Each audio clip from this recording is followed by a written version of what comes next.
Last class में हम लोग डिप्रिशिएशन जो कर रहे थे उसमें इलास्ट्रेशन लाइन का वर्किंग नोट ये बना के रखा हुआ है, ये वाला हम लोग को पहले करना है। उसके बाद इलास्ट्रेशन 6 करेंगे। ये प्रोविजंस फॉर डिप्रिशिएशन मेथड वाला क्वेश्चन था। तो इलास्ट्रेशन 9 का क्वेश्चन का पूरा ड्रॉ और उसका पूरा वर्किंग नोट बनाया हुआ है। बस क्वेश्चन में देखना है कि हम लोग को करने क्या बोला है। Machinery account for the year ending and machinery disposal account, दो अकाउंट बनाने के लिए बोला है, मशीनरी अकाउंट और मशीनरी डिस्पोजल अकाउंट। तो ये दो अकाउंट बनाना पड़ेगा। और एक प्रैक्टिकल क्वेश्चन नंबर 6 होमवर्क था, ये वाला भी करेंगे। उसके बाद कोई दूसरा कंसेप्ट सीखेंगे। अच्छा, तो इसमें एक तो मशीनरी अकाउंट बनेगा।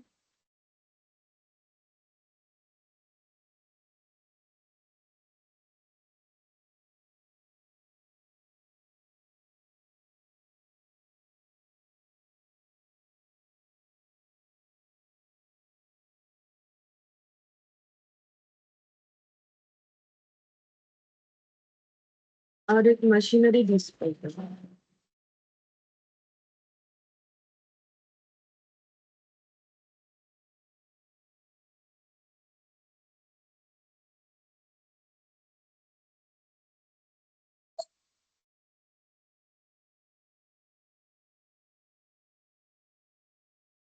तो ये ड्रॉ देखने से पता चल जाएगा कि क्या क्या ट्रांजैक्शन हुआ था, क्योंकि ड्रॉ इसी तरीके से किया हुआ है। तो सबसे पहले यहाँ पर दिख रहा है कि इस डेट पे परचेस हुआ है, एसेट परचेस हुआ है, और उसमें परचेस प्राइस है 3 लाख। और आर स्लैश ये क्या था ये देख लेते हैं। ये सेकेंड हैंड मशीन था। ये क्वेश्चन में कि सेकेंड हैंड मशीन था 3 लाख का, और इसको ठीक करवाने के लिए 60,000 एंड 40,000 का रिपेयर और इंस्टॉलेशन का खर्चा हुआ है। 60,000 रिपेयर और 40,000 इंस्टॉलेशन का खर्चा हुआ है। तो हम लोग 1 Jan 18 को एंट्री करेंगे।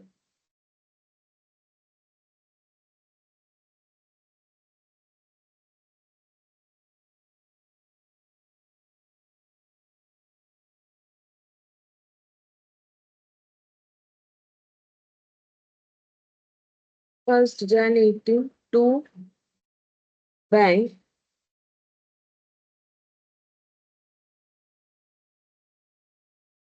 Purchase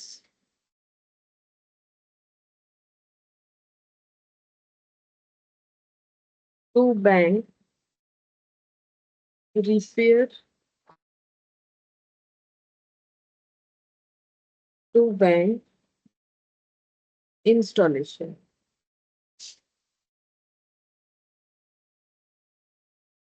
60,000, 40,000 repair, 60,000। बस चेक कर लेते हैं कौन सा 40 था कौन सा 60,000 रिपेयर और इंस्टॉलेशन। ठीक है। अच्छा, ये परचेज का एंट्री हो गया। ये सारा ट्रांजैक्शन का पोस्टिंग इस डेट को हो जाएगा। इसके बाद यहाँ पर कुछ ट्रांजैक्शन नहीं हुआ है, सीधा जाके डेप्रिसिएशन लगेगा 31 दिसंबर 18 को। तो 31 दिसंबर 18 को डेप्रिसिएशन लिखेंगे। तो बाई डेप्रिसिएशन। तो इस मशीन को मैंने मशीन 1 नाम दे दिया, तो ब्रैकेट में M1 लिख देंगे। मशीन 1 का डिप्रिशिएशन यहाँ पर 31 दिसंबर 18 को एक ही मशीन का डिप्रिशिएशन लगा है, क्योंकि एक ही मशीन हम लोग के पास था, 40,000। और जो बैलेंस है वो भी कैलकुलेटेड है, वर्किंग नोट से हम लोग लिख सकते हैं। मशीन 1 का बैलेंस यहाँ पर आ जाएगा 3,60,000, या फिर लेजर बैलेंस करने से भी आ जाएगा।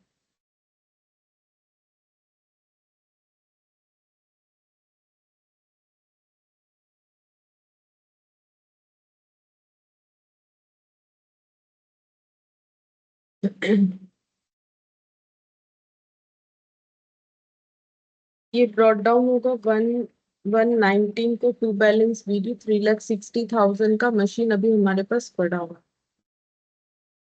अब यहाँ पर आगे का ट्रांजैक्शन जब हो रहा है, 1 जुलाई 19 को परचेज का एक ट्रांजैक्शन हुआ है। 1 जुलाई 19 को परचेज का एक ट्रांजैक्शन हुआ है, तो 1 जुलाई 19 में हम लोग टू बैंक लिखेंगे। परचेज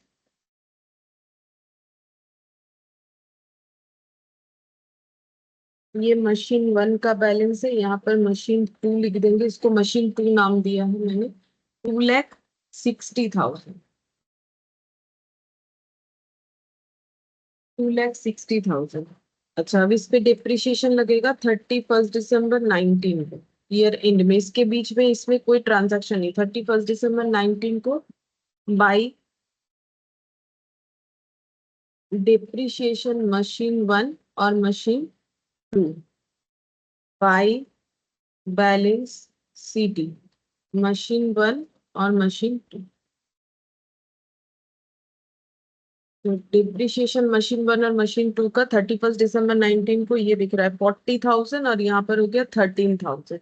और बैलेंस भी है 3,20,, 2,47, 40,000 और 13,000।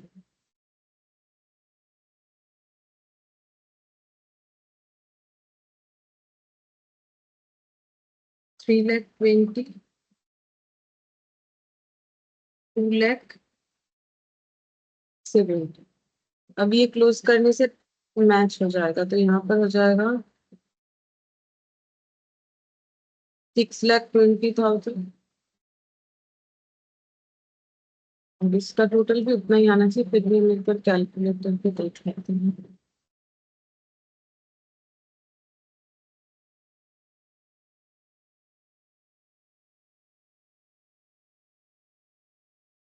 53,000 प्लस 5,90,000, 6,00,000, 40,000 प्लस 13,000 प्लस 3,20,000, 2,70,000।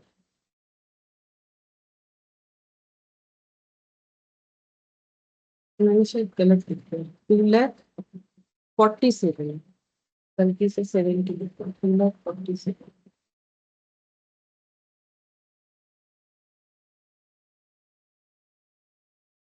तो -2,70,000 कर लेंगे और प्लस 2,47, 6,20,000। अच्छा, हम लोग को डिप्रिशिएशन अकाउंट भी बनाने भूला है, मशीन डिस्पोजल अकाउंट बनेगा इसके अलावा। डिस्पोजल तो अभी तक कोई भी मशीन हुआ नहीं, जब होगा तब लिखेंगे इसमें एंट्री। अब ये ब्रॉट डाउन करेंगे 1/1/20 को to balance BD M1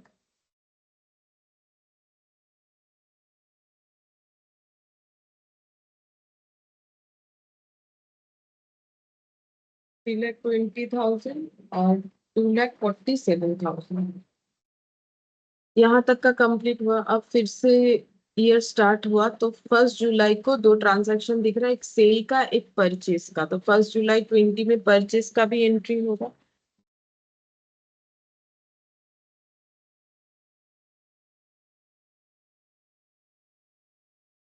machine 3, तो कितने का मशीन परचेज हुआ है? 2,50,000। तो यहाँ पर लिख लेंगे 2,00,000। अच्छा, जो मशीन बिका है इस डेट पे वो है ये व्हाइट कलर, मतलब ये 1/1/18 वाला मशीन बिक गया है। तो 1/1/18 वाला मशीन बिका है जब, तब उस पे डिप्रिशिएशन लगा है 20,000, बिका है 3,20,000 में, प्रॉफिट हुआ है 20,000। तो डिप्रिशिएशन को तो हम लोग मशीनरी अकाउंट में चार्ज करेंगे। 1 जुलाई में डिप्रिशिएशन लगेगा बाई डिप्रिशिएशन मशीन 1 का जो सोल्ड आउट होगा। डिप्रिशिएशन कितना है? 20,000। और एसिड जो बिक रहा है उसका एंट्री हमें एसिड डिस्पोजल पे करना होता है, क्योंकि एसिड डिस्पोजल अकाउंट इसीलिए बनाया जाता है। तो एसिड डिस्पोजल में हम लोग क्या लिखते हैं? जो मशीन बिक गया उसका कॉस्ट, उस मशीन पे अभी तक कितना डिप्रिशिएशन लगा और बेच के कितना पैसा मिला। तो मशीन डिस्पोजल में लिखेंगे बेच के जो पैसा मिला 1,720 बाई बैंक 3,20,000। और प्रॉफिट जो हुआ है उसको भी रिकॉर्ड करेंगे यहाँ पर। पहले तो मशीन को कैंसिल आउट करना होता है।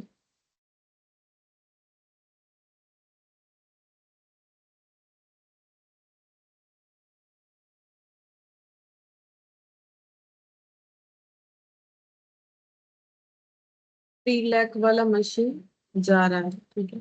यहाँ पर दिख रहा है जो मशीन चल जा रहा है उसका वैल्यू है 3 लाख, तो 3 लाख की मशीन को क्रेडिट करना पड़ेगा। और प्रॉफिट हुआ है सेल करके 3,20,000 में, तो 2 PL profit on sale.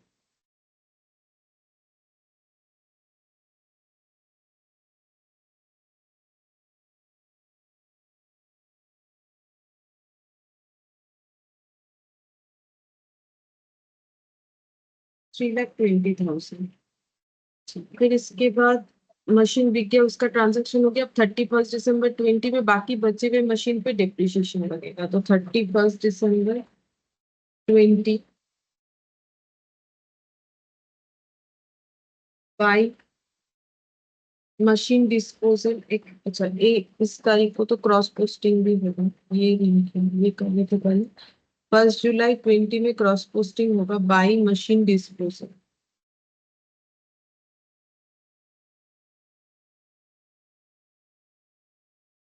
3 lakh, 3 lakh का मशीन चला गया, तो यहाँ हम लोग प्रोविजन फॉर डिप्रिसिएशन अकाउंट बिना ओपन किए ही सिर्फ मशीन और मशीन डिस्पोजल अकाउंट बना रहे हैं। तो फिर मशीन हमारे पास जितने का रिकॉर्डेड है, जब बिक रहा है उतने से ही आउट करेंगे, तो 3 लाख का रिकॉर्डेड है। 4 लाख का मशीन जब 3 लाख हुआ तब जाके एसेट बिका है, तो 3 लाख का मशीन हमारे पास से चला जा रहा है, हम लोग ये बोलेंगे। तो मशीन डिस्पोज ऑफ हो गया 3 लाख का, उसका एंट्री इधर हो गया।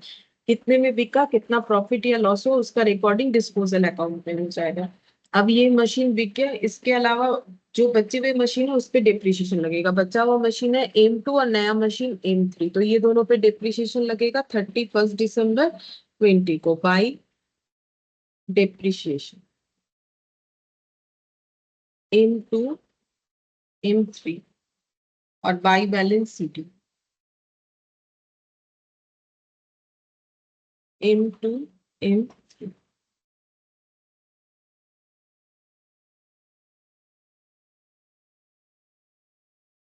20 में 26,000 और 12,500।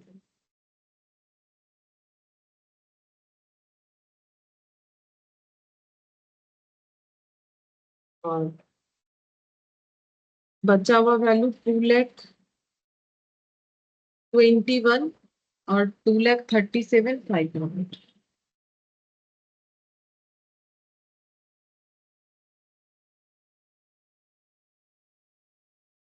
क्लोज करके देखते हैं।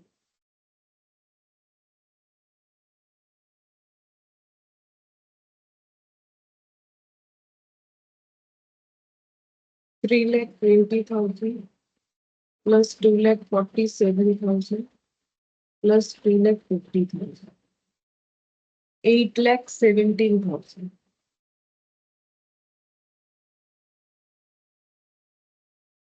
minus 3,20,000 minus 26,000 minus 12,500 minus 2,21,000 2,37,000, ठीक है, 8,17,000। अब ब्रॉट डाउन होगा मशीन 2 और machine 3। 1,121 to balance BD M2 M3। 2,21 2,37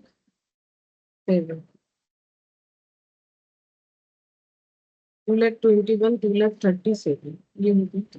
अब 21 में सेल हो जाता है 1 जुलाई को एक मशीन, ये वाला 2,61। तो कितने का मशीन डिस्पोजल हो जाएगा, 2,60 वाला मशीन डिस्पोजल हो जाएगा। डिस्पोजल होने के पहले डिप्रिशिएशन 13,000 और 2,08,000 उसका वैल्यू, तो डिप्रिशिएशन 13,000, तो यहाँ पर लिखेंगे 1 जुलाई 21 by depreciation machine 2 sold out होगा 13,000 और डिस्पोज्ड हो रहा है तब उसका वैल्यू बाई मशीन डिस्पोजल। तो डिस्पोजल के वक्त वैल्यू 2,08,000। इतने का मशीन एसेट हमारे पास से चला जाएगा, इसका क्रॉस पोस्टिंग होगा, बट जगह तो कम पड़ेगा इसके। थोड़ा सा नीचे करते हैं।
इसका क्रॉस पोस्टिंग होगा टू मशीनरी इन टू 2,08,000। अच्छा, बी का जितने में उसका भी एंट्री करना पड़ेगा by bank sale in two, यहाँ पर इन वन था तो सेल हुआ है 2,30,000। 2,08,000 का चीज 2,30,000 में बिका है तो प्रॉफिट हुआ है 2 PM profit on sale.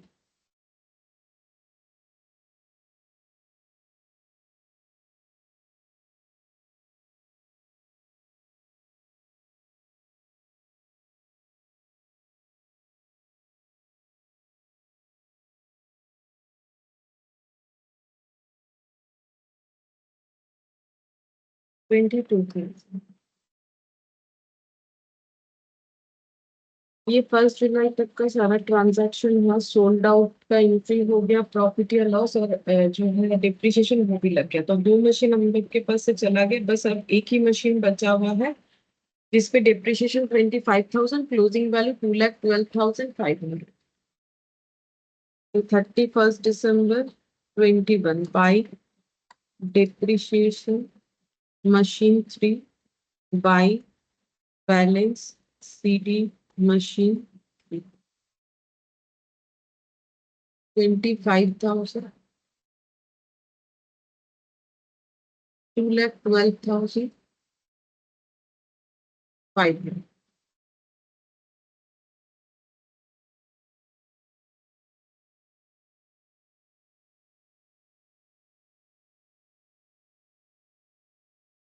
To lakh 58,000,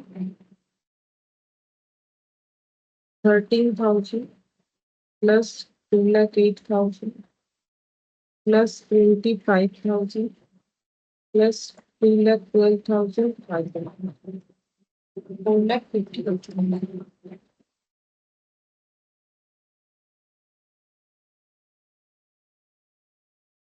ये दो अकाउंट बनाने के लिए बोला गया था इलास्ट्रेशन 9 में, एसेट डिस्पोजल और मशीनरी। तो अगर डिस्पोजल अकाउंट बनेगा तो जैसे नॉर्मल क्वेश्चन होता है वैसे ही होगा, बस डिस्पोजल में ये एंट्री आ जाएगा, ये विदाउट प्रोविजन वाला था। और अगर प्रोविजन अकाउंट मेंटेन करके डिस्पोजल करने के लिए बोला है, उसमें लास्ट क्लास में शायद हम लोगों ने ये वाला क्वेश्चन किया था। ये नंबर तो याद नहीं आ रहा मुझे, इलास्ट्रेशन आई थिंक 7 था, शायद 8 था, इलास्ट्रेशन 8 था। उस पे प्रोविजन फॉर डिप्रिशिएशन और मशीनरी डिस्पोजल इस तरीके से मेंटेन होगा। अब और एक पैटर्न होता है, उस पे कैसे होगा वो भी देखते हैं, जो कि क्वेश्चन नंबर 6 है। वहां पर प्रोविजन फॉर डिप्रिशिएशन ये बट अलग तरीके से मेंटेन करना है। यहाँ पर बोला है क्या क्या अकाउंट बनाने के लिए बोला है? Machinery account, provision for depreciation and depreciation account. यहाँ फिर एसेट डिस्पोजल नहीं बोला है, तो हमें एसेट डिस्पोजल नहीं बनाना है। तो इसका मतलब अगर एसेट बिक जाता है या कुछ भी होता है, मतलब सोल्ड आउट हो जाता है, तो फिर उसका इम्पैक्ट हम लोग को दिखाना पड़ेगा मशीनरी अकाउंट में। तो ये तीन क्वेश्चन तीन तरीके का बन रहा है, ठीक है। जहां पर एक में machine provision for depreciation depreciation maintain हुआ है, एक में मशीन और सिर्फ मशीन डिस्पोजल। और इसके प्रीवियस वाले में जो क्वेश्चन हम लोगों ने इलास्ट्रेशन 8 किया था, उसमें provision for depreciation, asset disposal, depreciation as well as machinery, ये चार अकाउंट ही हम लोगों ने मेंटेन किया था। तो जब जैसे क्वेश्चन में बोला था उस तरीके से हम लोग को करना पड़ता है। तो क्वेश्चन नंबर 6 में पहले देख लेते हैं कि क्या क्या हमने किया है। On April 1, 2018, A firm purchased A machine for 2 lakh. तो एक फर्म है जिसने मशीन परचेस किया है 2 लाख। अच्छा, इसके बाद on 1 October the same accounting year additional machinery costing 1 lakh was purchased. उसी साल 1 अक्टूबर को एक मशीनरी 1 लाख रुपए का परचेस हुआ है। तो ये सब चीज हम लोग एक बार ड्रॉ कर देंगे।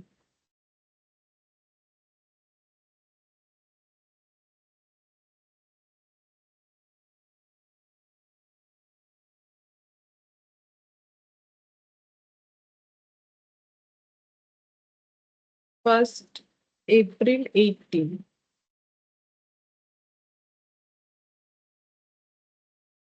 1 April 18 purchase machine for 2 lakh. Purchase machine for 2 lakh on 1 October in the same accounting year. तो 1 अक्टूबर इसी अकाउंटिंग ईयर में आएगा, ऐसा बोल रहा है। ऑन 1 अक्टूबर 2018 ही होगा, इसका मतलब सेम अकाउंटिंग ईयर है, तो अप्रैल के बाद ये 1 अक्टूबर 18 में फिर से मशीन परचेज हुआ है 1 लाख। तो purchase 1 lakh. On 1 October 19, the machinery purchased on 1 April having become obsolete and was sold off for 90,000। 1 October 19 को 1 October 19 को एक एसेट सोल्ड आउट हो गया है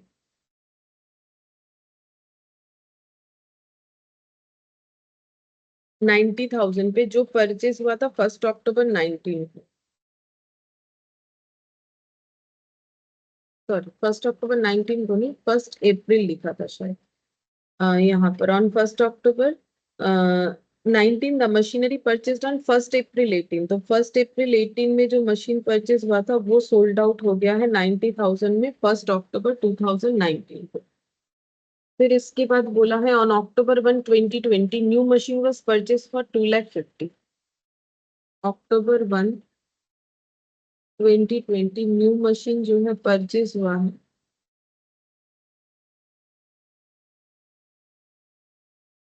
2,50,000।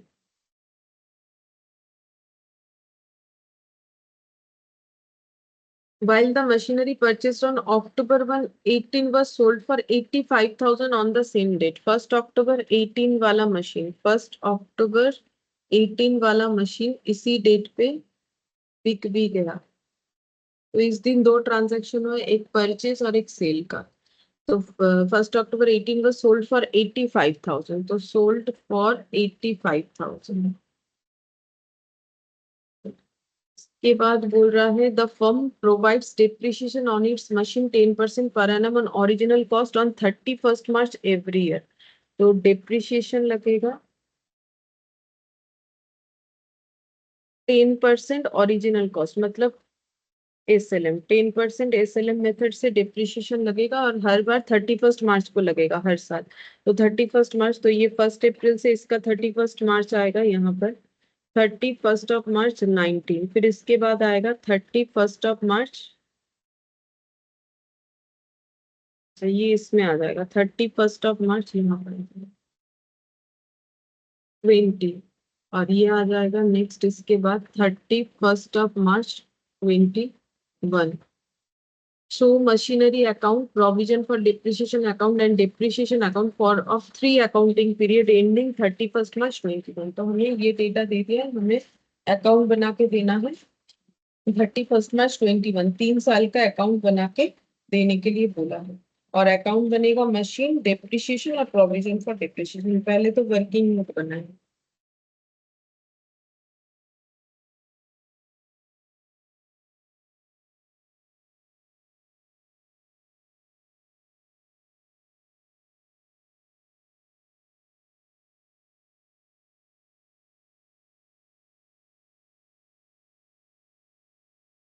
सबसे पहले 2 लाख का एसेट जो है वो परचेज हुआ।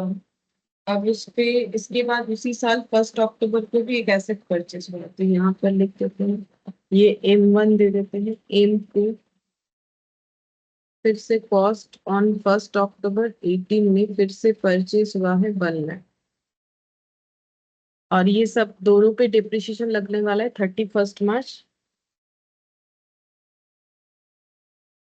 19।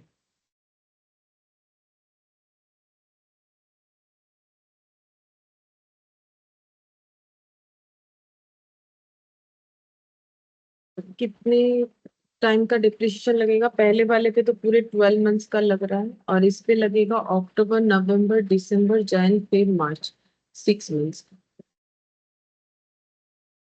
तो इतने कितना हो जाएगा? तो 10% करके ये 20,000, और 10% है 6 मंथ्स का, यानी 5% लगाने से ही पता चलेगा 5,000। 1 लाख से 5,000 लेस होने से 95,000, 1,80,000।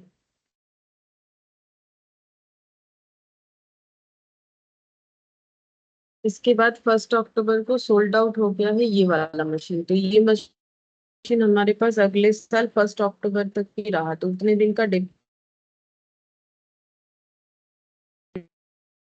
मार्च के बाद अप्रैल मई जून जुलाई अगस्त सितंबर अक्टूबर। अक्टूबर का 1 तारीख मतलब 6 मंथ्स होना चाहिए। 6 मंथ्स लगेगा, ओरिजिनल कॉस्ट मेथड है, तो फिर 2 लाख पे 5% लगेगा, यानी 10,000। तो यहाँ पर वैल्यू हो जाएगा 1,70,000।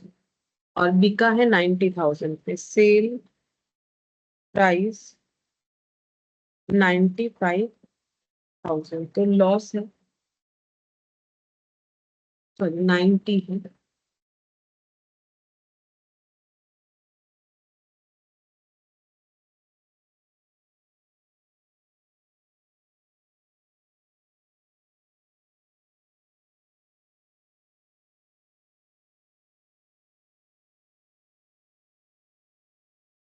$80,000। और ये मशीन हम लोग के पास से चला गया। और इसके बाद नेक्स्ट आ जाता है 31 मार्च 20, और एक ही मशीन है हमारे पास, मशीन 2, उस पर डेप्रिशिएशन। तो ये पूरे साल ही था हमारे साथ ये मशीन, तो 12 मंथ्स का लगेगा, तो 1 लाख पे 10%, क्योंकि SLM मेथड है तो 10,000, तो वैल्यू बचेगा 85,000।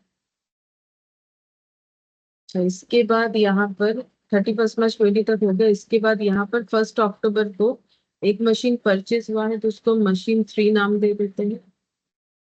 कॉस्ट 1 अक्टूबर 20 को परचेज हुआ है 2,50,000 का मशीन, और उस दिन सोल्ड आउट हुआ है ये 1 लाख वाला मशीन, तो ये 1 लाख वाला मशीन हम लोग के पास नेक्स्ट 1 अक्टूबर तक।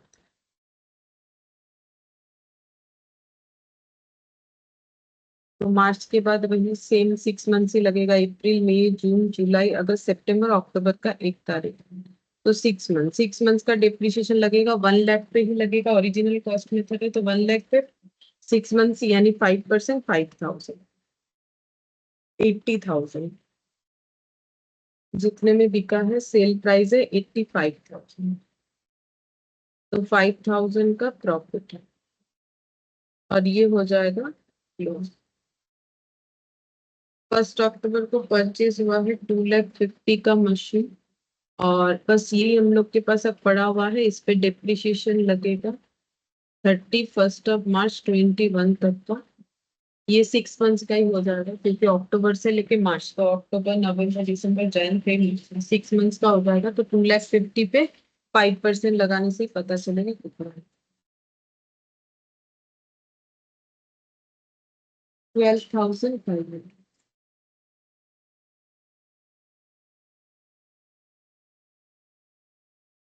2,37,000। वर्किंग नोट कंप्लीट हो गई। अब हम लोग बस इसका अकाउंट बना के पोस्ट कर देते हैं। अकाउंट में बनना है मशीनरी अकाउंट।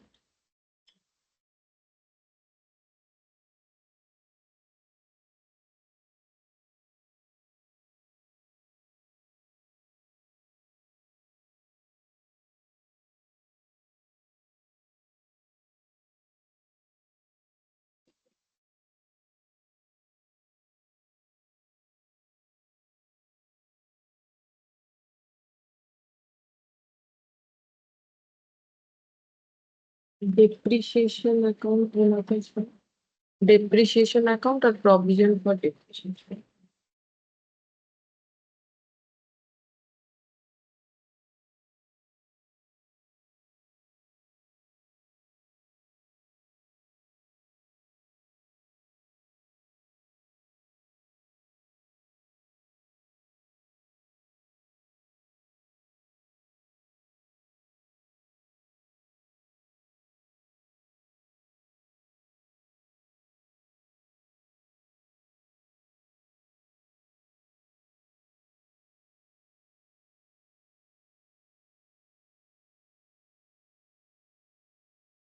वन फोर 18 को परचेज हुआ है 2 लाख का मशीन। पहले इसका हो जाए।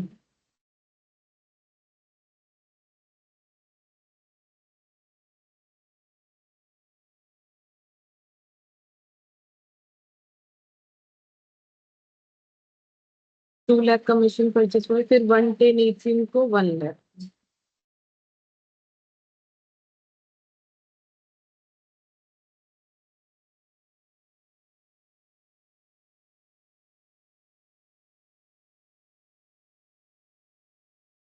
March 31, 2019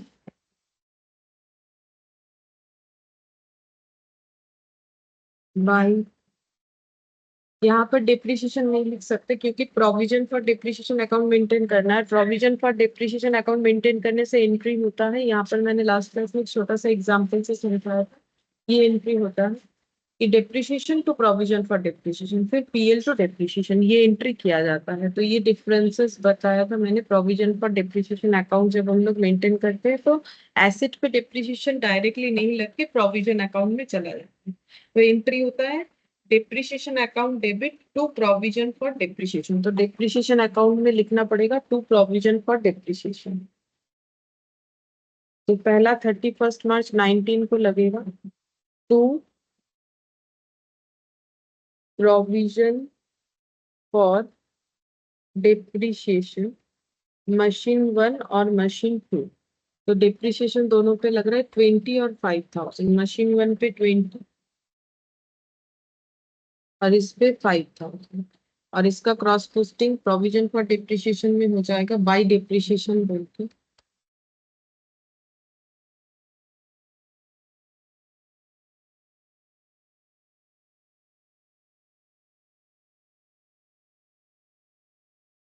अब सभी अकाउंट को क्लोज करना पड़ेगा। तो मशीन अकाउंट, क्योंकि प्रोविजन अकाउंट मेंटेन होने से डिप्रिशिएशन मशीन अकाउंट में नहीं होता है और मशीन अपना ओरिजिनल कॉस्ट हमेशा दिखाएगा। तो 3 लाख का मशीन है, इसमें से एक भी मशीन अभी तक नहीं बिका है। हम लोग सिर्फ इतना ट्रांजैक्शन अभी नोट डाउन कर रहे हैं। तो ये हम लोग के ईयर एंड में हमारे पास ओरिजिनल कॉस्ट इतना ही दिखेगा कि हम लोग के पास 3 लाख का मशीन पड़ा हुआ है।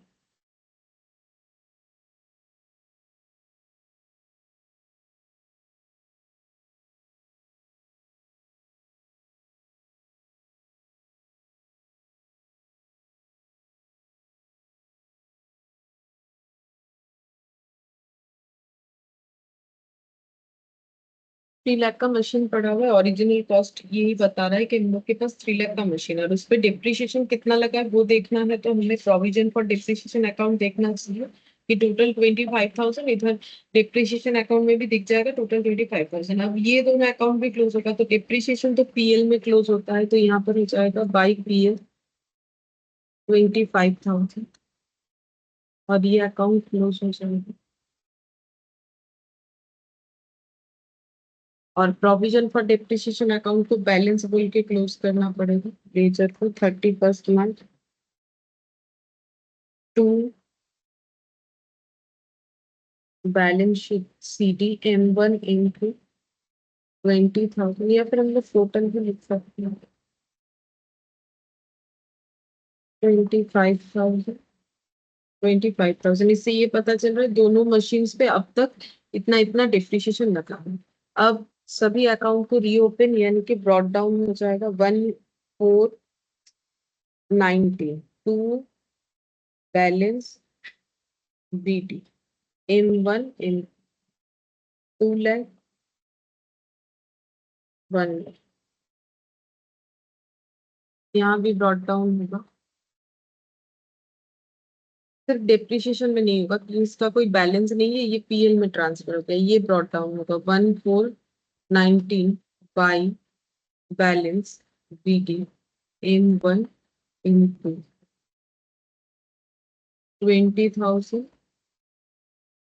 बाई। इसके बाद यहाँ पर क्लोज हुआ था, फिर हम लोग ऐसे जा रहे हैं। यहाँ पर 11019 को एसिड बिक किया है 1418 वाला, 11019 को एसिड बिक किया है 1418 वाला, तो इसका एंट्री क्या हो जाएगा? तो अब इसका एंट्री होगा 11019 इस डेट पे एसिड बिका है। तो एसिड बिका है तो 2 लाख में से जो एसिड बिक गया उतने का एसिड, जैसे 3 लाख में से कितना वाला एसिड बिका 2 लाख, तो 2 लाख यहाँ पर माइनस करना पड़ेगा। तो इसमें हम लोग का एंट्री हो जाएगा, यहाँ पर बिक गया है तो एंट्री होगा जो पैसा मिला उसके लिए बाई बैंक,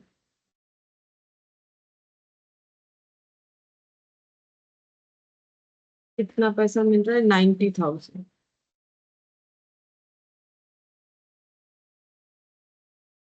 और इस डेट पे बाई प्रोविजन फॉर डिप्रिशिएशन लिखेंगे हम लोग। अब तक इस मशीन पे जितना डिप्रिशिएशन लगा है उतना हम लोग यहाँ पर खाली करके दिखाएंगे। तो जो मशीन बिक रहा है M1 उस पे अब तक डिप्रिशिएशन लगा है सिर्फ 20,000, तो यहाँ पर बाय प्रोविजन फॉर डिप्रिशिएशन लिखेंगे 20,000।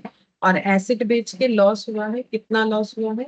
एसिड बेच के 90,000 में बिका, 80,000 का लॉस हुआ है, तो बाई PL 80,000। और बैलेंस कितना बच रहा है वो दिखाएंगे। तो कितने का बैलेंस बचना चाहिए? सिर्फ 1 लाख, देखते हैं 1 लाख आता है बाई बैलेंस। सिर्फ M2 मशीन पड़ा हुआ है तो उसका डिटेल्स हमें यहाँ पर दिखना चाहिए। तो ये हो गया 3 लाख, टोटल 3 लाख का मशीन था हम लोग के पास स्टार्टिंग में, जिसमें से एक मशीन बिक गया है जो कि मशीन 1 के नाम पे मैंने रखा है, प्रोविजन फॉर डिप्रिशिएशन, और ये PL लॉस ऑन। अब यहाँ पर जो मशीन बच रहा है उसका यहाँ पर वैल्यू 1 लाख दिखना चाहिए क्योंकि ओरिजिनल कॉस्ट मेथड से है, तो ये दोनों साइड अगर 3 लाख आए तो ठीक बना है। तो ये हो गया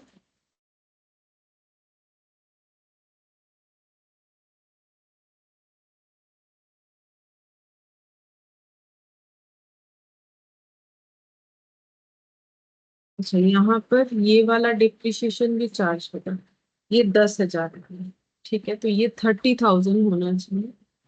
अब तक इस पे टोटल मतलब सोल्ड आउट होने के पहले कितना डिप्रिशिएशन चार्ज हुआ है मशीन 1 पे, तो सोल्ड आउट होने के पहले 20,000 और 10,000 चार्ज हुआ है, तो वो हमें यहाँ पर लिखना चाहिए। तो यहाँ पर हो जाएगा 30,000, तो ये हो जाएगा 8 और 1 9, 1,90,90 1,80,000 1,80,000, और ये हो रहा है 30। देख लेते हैं एक बार टोटल करके, 90,000 प्लस 80,000 प्लस 30,000 प्लस 1 लाख मतलब 3। तो ओरिजिनल कॉस्ट पे ही दिख रहा है, जो मशीन बचा हुआ है जो बिक गया उसका हम लोग सेल प्रोसीड्स दिखा रहे हैं यहीं पर, उसका उस पे लगने वाला अब तक का डिप्रिशिएशन और जितना प्रॉफिट या लॉस हुआ है, क्योंकि एसेट डिस्पोजल है नहीं। अगर एसेट डिस्पोजल होता तो ये जो एंट्री है ये तीन हम लोगों का ऐसे डिस्पोजल अकाउंट में इस तरीके से दिखता। बस यहाँ ऐसे डिस्पोजल नहीं बनाने बोला है तो हम लोगों ने ये एंट्री हमें ये बताता है कि एसेट कितने का बिका और उसको हम लोगों ने कितने का यूज किया, 30,000 का यूज किया, तभी तो 30,000 डिप्रिशिएशन लगाया। बिका है 90,000 में, और उसमें लॉस हुआ है हम लोग का 80,000। ये चीज हम लोग ऐसे डिस्पोजल में दिखाते हैं, क्योंकि यहाँ अवेलेबल नहीं है, तो इस चीज को हम लोग यहाँ पर दिखाएंगे मशीनरी अकाउंट में। बाकी ओरिजिनल कॉस्ट यहाँ पर दिख रहा है। अब प्रोविजन फॉर डिप्रिशिएशन अकाउंट में क्रॉस पोस्टिंग होगा, तो प्रोविजन फॉर डिप्रिशिएशन अकाउंट में क्या करना है, यहाँ पर एंट्री हो जाएगा। डेट था हम लोग का 1/10/19, 1/10/19 में हम लोग एंट्री करेंगे टू मशीनरी अकाउंट बोल के।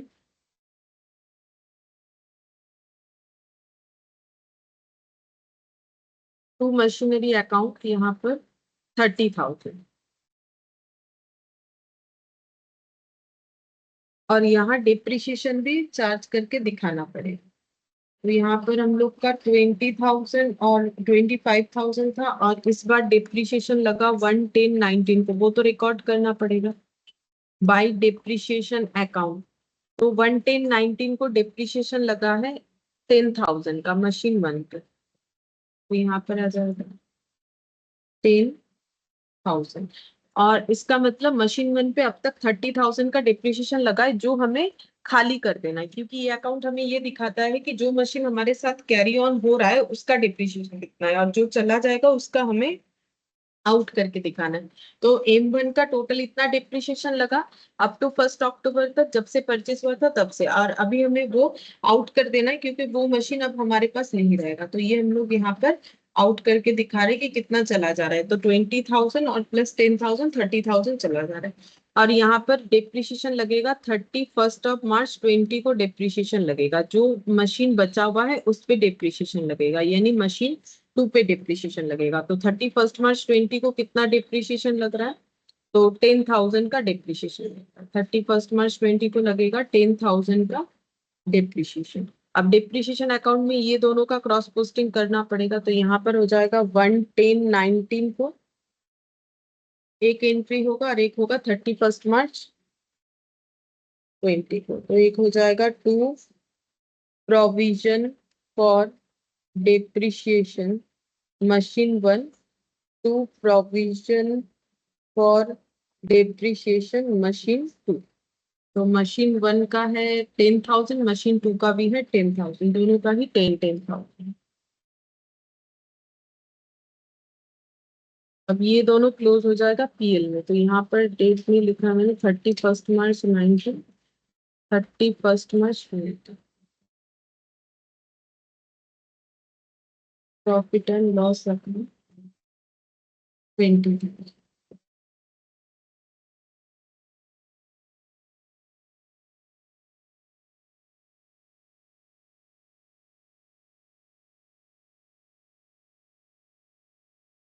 और ये भी क्लोज हो जाएगा, इधर आ जाएगा 45,000। टोटल 45,000 का डिप्रिशिएशन था, बट उसमें से जो मशीन चला गया उस पे टोटल डिप्रिशिएशन लगा था 30। तो जो मशीन अभी पड़ा हुआ है उस पे डिप्रिशिएशन लगेगा 15,000, बैलेंस रहेगा। 31 मार्च 2022 बैलेंस CD। मशीन टू हमारे पास है, मशीन टू पे अब तक 15,000 का डिप्रिशिएशन लगा है। अगर हम लोग चाहे तो यहाँ पर इस अकाउंट में भी देख सकते हैं, ये रहा 5,000 का डिप्रिशिएशन, और यहाँ पर 10,000। और ये तो यही वाला ब्रॉट डाउन हुआ, तो एक बार 5,000 लगा था, एक बार 10,000, तो 15,000। ये अकाउंट यहाँ पर क्लोज हो गया, और ये अकाउंट यहाँ क्लोज हो गया, और ये यहाँ पर क्लोज हो जाएगा। अब हम लोग ब्रॉट डाउन करेंगे, तो 1/4/19 को ब्रॉट डाउन होगा।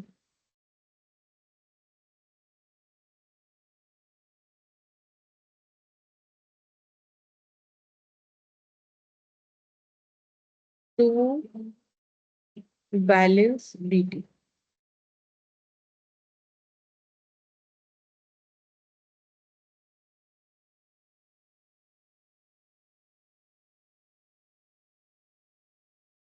1 लाख।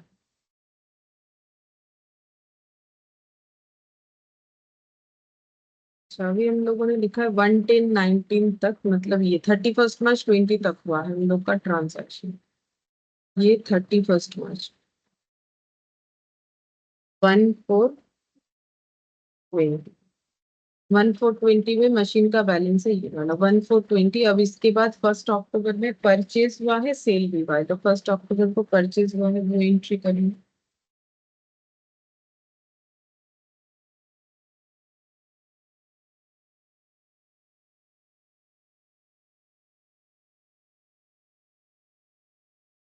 To lakh fifty.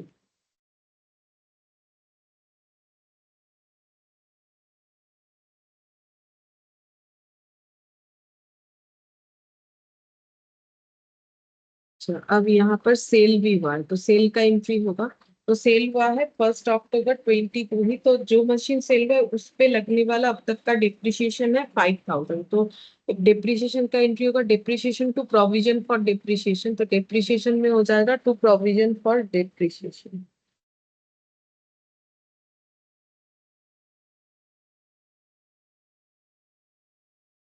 तो M2 में अब तक डिप्रिशिएशन लगेगा 5000 तक।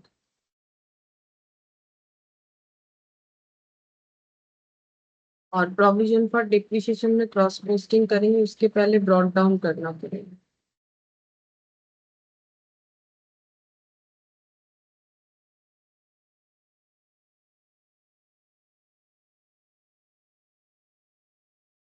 11020 by depreciation account machine to 5000। ये हो गया, ठीक है। ये क्रॉस पोस्टिंग भी कंप्लीट हो गया। अच्छा, अब परचेज का एंट्री लिखा हम लोगों ने 2,50,000, तो फिर उस पे डिप्रिशिएशन तो ईयर एंड में चार्ज होगा। जो सोल्ड आउट हुआ है 85,000 में उसका एंट्री करना पड़ेगा। तो 11020 में जो सोल्ड आउट हुआ है तो by bank M3 sold out 85,000। और इस बार प्रॉफिट हुआ है 5000 का, तो प्रॉफिट बुक करेंगे। 2 PL प्रॉफिट ऑन सेल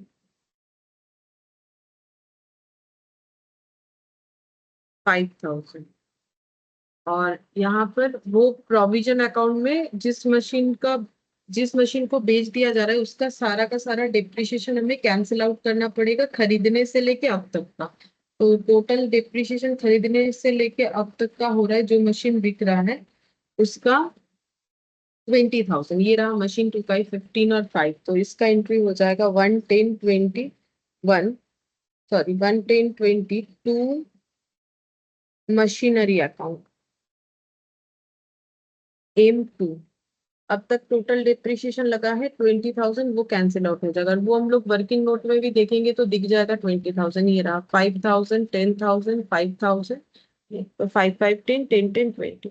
तो 20,000 का जो है ये हम लोग का खाली करना पड़ेगा, क्योंकि प्रोविजन अकाउंट में सिर्फ उतना ही डिप्रिशिएशन दिख सकता है टोटल पे जो मशीन हम लोग के साथ रहेगा। तो इसका क्रॉस पोस्टिंग हो जाएगा 11020 में by provision for depreciation machine to 20,000। अच्छा, अब इसके बाद नेक्स्ट यहाँ पर हो जाएगा परचेज 2,50,000। अब ये वाला मशीन रहा, इस पे डिप्रिशिएशन 12,500, तो एंट्री हो जाएगा depreciation account debit to provision for depreciation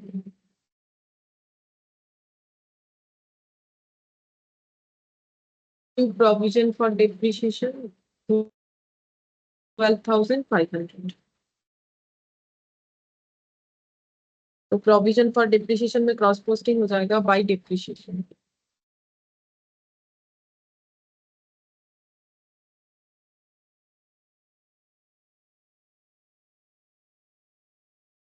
value है 12,500।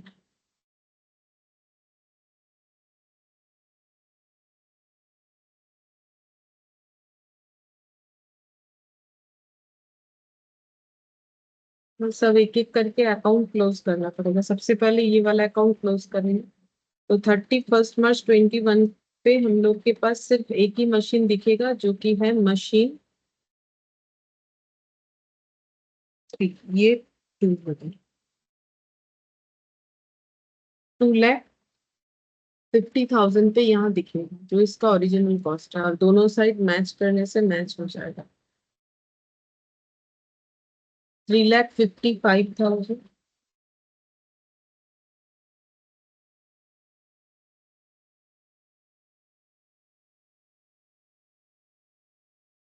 1,05,000 प्लस 2,50,000।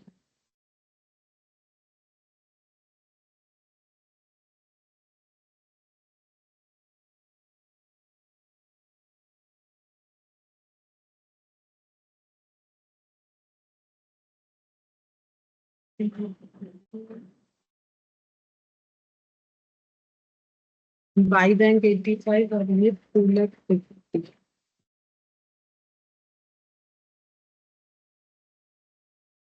1,05,000।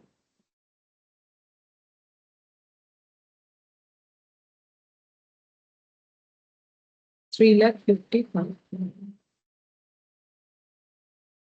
अब डेप्रिसिएशन अकाउंट को क्लोज करें।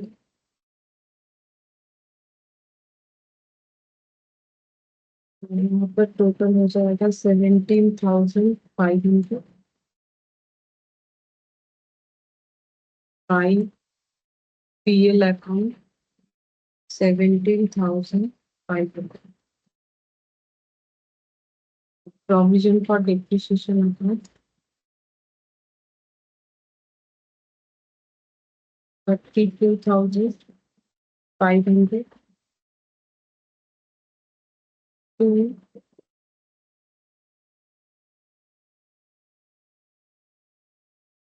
बैलेंस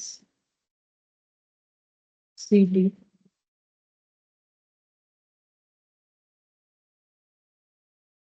12,500।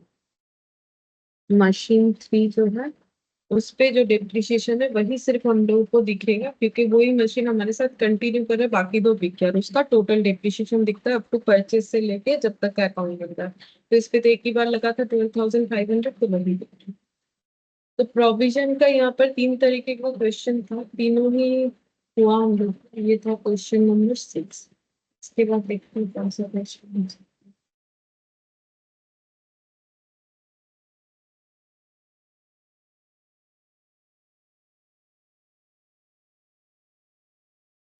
इसके बाद इलास्ट्रेशन 10 करेंगे,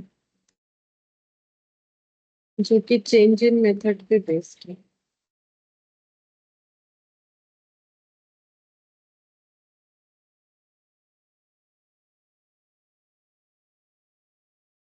change in method of depreciation.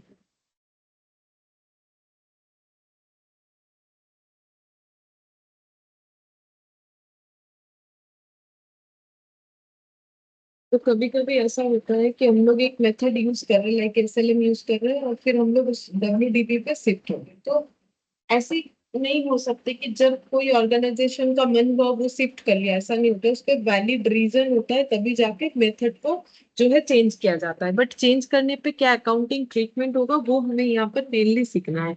बाकी चेंज क्यों होता है, इसका मेन दो रीजन होता है कि अगर हम लोग के जिस एसेट का हम लोग यूज कर रहे हैं उसका कंजम्पशन का पैटर्न अगर हमारा चेंज हो गया है, तो मान लेते हैं कि कंजम्पशन के पैटर्न के अकॉर्डिंग हमें एसएलएम सही लगा था तो हम लोगों ने वो लगाया, बट अभी कंजम्पशन का पैटर्न चेंज हो गया तो हमें लगता है कि डब्ल्यूडीवी बेटर होगा, तो हम लोग डब्ल्यूडीवी पे शिफ्ट हो सकते हैं। या फिर अगर कोई एज लॉ या फिर अकाउंटिंग स्टैंडर्ड्स के साथ एक्ट पर होना है तो फिर हमें वही वाला मेथड चूज करना पड़ेगा जो अकॉर्डिंग टू लॉ या फिर एएस हमें स्पेसिफाई करके देता है। तो चेंजिंग मेथड कब होता है, दो दो बार चेंजिंग, मतलब दो मेन रीजन होता है चेंजिंग मेथड होने का।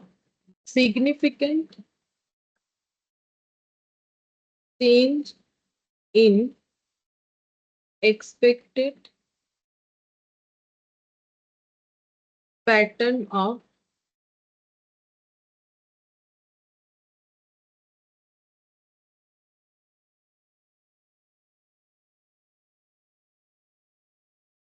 कंजम्पशन।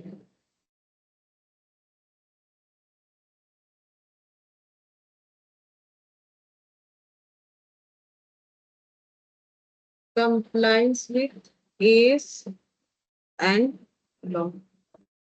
लॉ और इसके साथ एड पर होने के लिए या फिर सिग्निफिकेंट चेंजेस अगर दिखता है हमारे कंजम्पशन पैटर्न में, तो हम लोग अपने डेप्रिसिएशन के मेथड्स को चेंज कर सकते हैं। तो चेंज करने पे क्या अकाउंटिंग ट्रीटमेंट होगा वो इस इलास्ट्रेशन 10 के साथ ही हम लोग सीख सकते हैं कि कैसे करके इसको ट्रीट किया जाए। तो यहाँ पर बोला है messrs Anshul and company commenced business on 1st Jan 2015 when they purchased plant and equipment for 7 lakh। तो 1st Jan 2015 को 7 लाख का प्लांट परचेज हुआ था, तो ये लिख लेते हैं।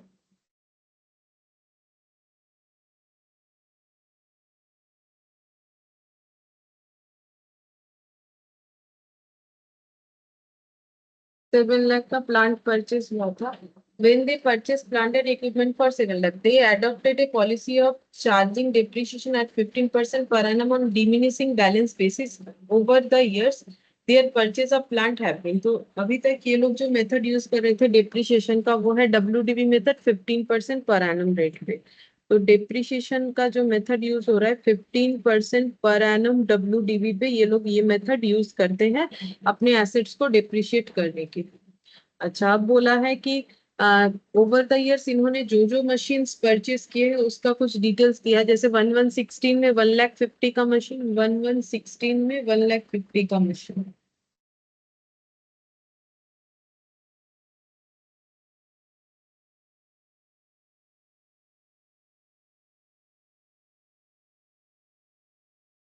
वन लैख फिफ्टी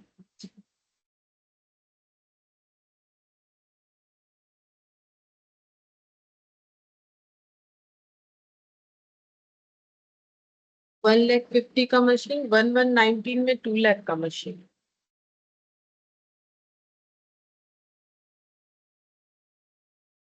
1119 में, ये 19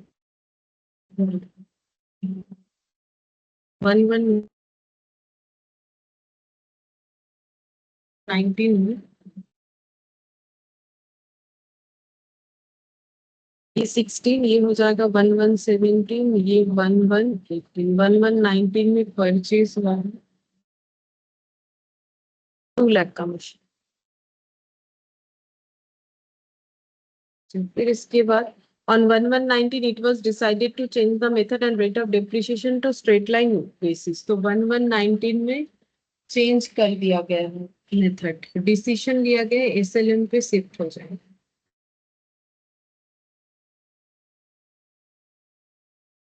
नो कर दिया इन्होंने WDV मेथड से और डिप्रिशिएशन नहीं कर। On this date, remaining useful life was assessed as 6 years for all the asset purchased before 1119। 1119 के पहले जितने भी एसेट परचेज हुए हैं उसका लाइफ अब 6 साल ही चलेगा, ऐसा मान लिया गया है। तो यहाँ पर लिखते हैं एस्टिमेटेड यूजफुल लाइफ 6 इयर्स मान लिया जा रहा है वो सभी एसेट्स का जो परचेज हुआ है इसके पहले 1119 के पहले। तो लाइफ रीअसेस किया गया है for all the asset purchase before 1119 with no scrap value and 10 years for the asset purchase on 1118। तो यहाँ 6 इयर्स स्क्रैप 0, और बाकी इसके बाद से जो भी एसेट परचेज हुआ है उसका लाइफ हो जाएगा 10 इयर्स। 1119 से जो भी एसेट परचेज हुआ है मतलब ये 2 लाख वाले एसेट का यूजफुल लाइफ है 10 इयर्स, ऐसा मान लिया गया। Calculate the difference in depreciation to be adjusted in the plant and equipment account for the year ending 31st December 2019। हम लोग को सिर्फ इस साल का अकाउंट दिखाने के लिए मिला, लेकिन ये सारा कैलकुलेशन किए बिना तो हम लोग कर नहीं सकते हैं। तो देखते हैं क्या होगा यहाँ पर। वर्किंग नोट जरूरी है, सबसे पहले वर्किंग नोट। तो बहुत सारा डिटेल्स है, तो हम एक पैटर्न यूज करके बना रहे हैं ताकि एक ही जगह पे एक ही टेबल पे हो जाए। तो पर्टिकुलर्स हम लोग के पास टोटल मशीन है, एक बार 1115, 1116 यहाँ पर लिख लेते हैं। 1115, 1116 को परचेज हुआ है, उसके बाद 1119 को परचेज हुआ, और यहाँ एक टोटल डेप्रिसिएशन का कॉलम बना है।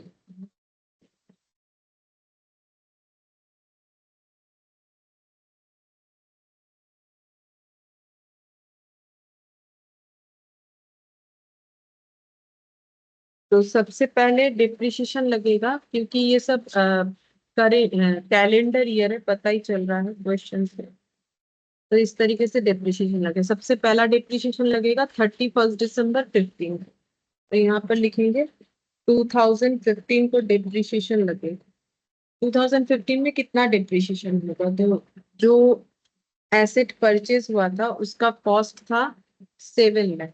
सबसे पहला एसेट जो परचेज हुआ था 1115, उस पे डिप्रिशिएशन लगेगा। तो पहले ये लोग कौन सा मेथड यूज कर रहे थे? डब्ल्यूडीबी। तो डब्ल्यूडीबी से ही उस पे डिप्रिशिएशन लग चुका होगा। तो डब्ल्यूडीबी से डिप्रिशिएशन लगेगा कितना करके? 15%। तो 15% करके लगेगा। तो डब्ल्यूडीबी 7 लाख पे 15%, ये 12 मंथ्स का ही हो रहा है। 12 मंथ्स तो 7 लाख इंटू 15%, 1,05,000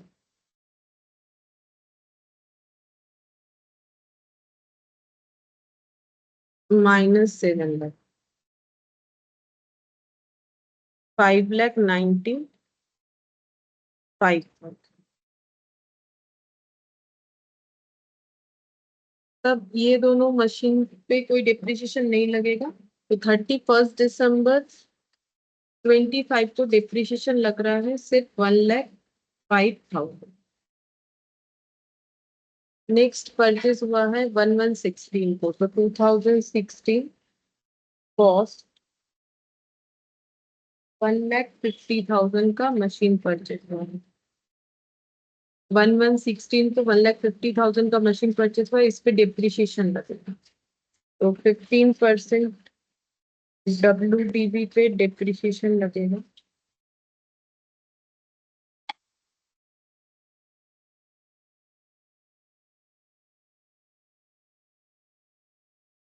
ट्वेल्व मंथ्स का तो 5 लाख इस पे भी लगेगा। इस पे 89,250, और इस पे लगेगा 6 मंथ्स का। नहीं, ये भी 1 तारीख को ही खरीदा गया था, तो इस पे भी फुल ईयर का ही लगेगा। तो 12 मंथ्स का लगेगा।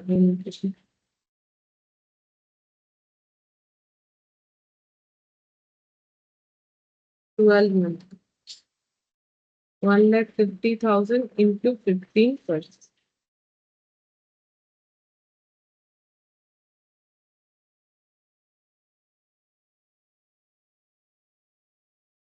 22,500। और 5,95,000 से 15%, 89,250। तो बैलेंस कितना बचा? 5,05,750 माइनस 22,500, 1,27,000। तो टोटल डिप्रिशिएशन इस साल लगा 89,250 प्लस 22,500। तो total depreciation 1,11,750 for the year of 2016। और 16 के बाद 17, तो 17 में तो कोई ट्रांजैक्शन नहीं है, तो जो एसेट हमारे पास है उस पे डिप्रिशिएशन लग जाए। तो 17, 15% डिप्रिशिएशन डब्ल्यूडीबी, दोनों पे ही 12 मंथ्स करके ही लगेगा। तो 5,05,750 इंटू 15%, 7,5,863 कर दे।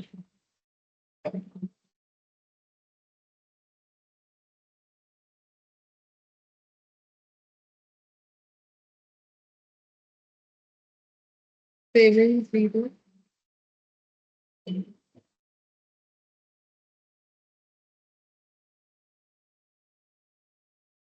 4,29,887,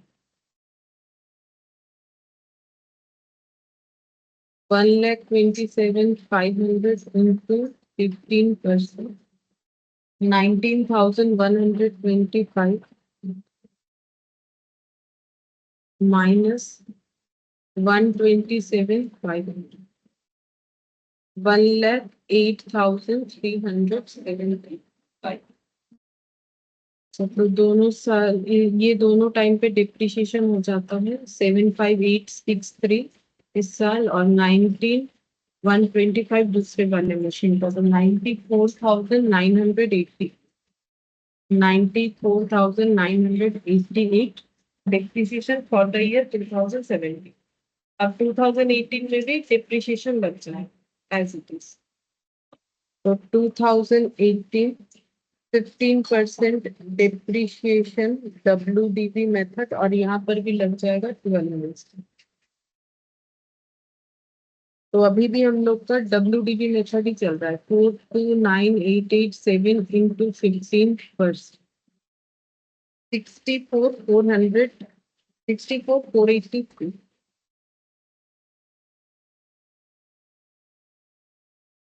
माइनस 4,29,887, 3,65,404,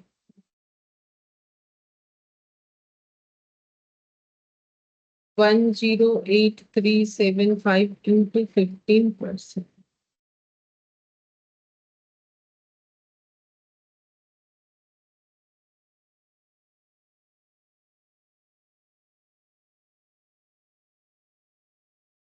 $16,256.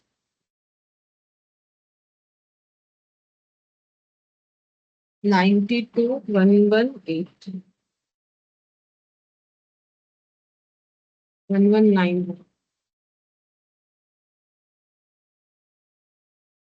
16,256 plus 64,483.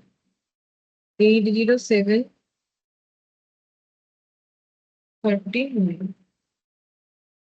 इसके बाद 19 का डिप्रिशिएशन लगेगा 2019। लेकिन अब जो मेथड यूज होगा वो हो जाएगा SLM मेथड पे, डिप्रिशिएशन लगेगा 12 मंथ्स के लिए लगेगा। लेकिन मेथड क्या यूज होगा, SLM, और जहां पर एस्टिमेटेड यूजफुल लाइफ, ये जितने भी एसेट यहाँ तक खरीदे गए सभी का 6 इयर्स लिया जाएगा, और स्क्रैप वैल्यू 0। तो SLM मेथड का जो फॉर्मूला होता है, कॉस्ट माइनस स्क्रैप, तो स्क्रैप 0 है, कॉस्ट उतना ही रह जाएगा, और एस्टिमेटेड यूजफुल लाइफ है 6, तो फिर 6 से डिवाइड होगा। तो यहाँ पर हमें कॉस्ट क्या मानना है, ओरिजिनल कॉस्ट नहीं लेना पड़ेगा यहाँ पर, क्योंकि इस डेट से चेंज हुआ है। तो इस डेट पे एसेट का जो वैल्यू है उसके बेसिस पे हमें जो है डिप्रिशिएशन निकालना है। तो हम यहाँ पर स्टार लगा के निकाल देते हैं। 3,65,404/6 होगा एक, और एक हो जाएगा 92,119 डिवाइडेड बाई 6। जितना भी आंसर आएगा उतना हमें लिखना पड़ेगा। तो 3,65,404/6, ये यहाँ पर वैल्यू आ रहा है 60,900, 60,900, और 92,119 डिवाइडेड बाई 6, तो 15,353, 353। तो ये ऐसे करके क्या, -92,119, 7,6,765,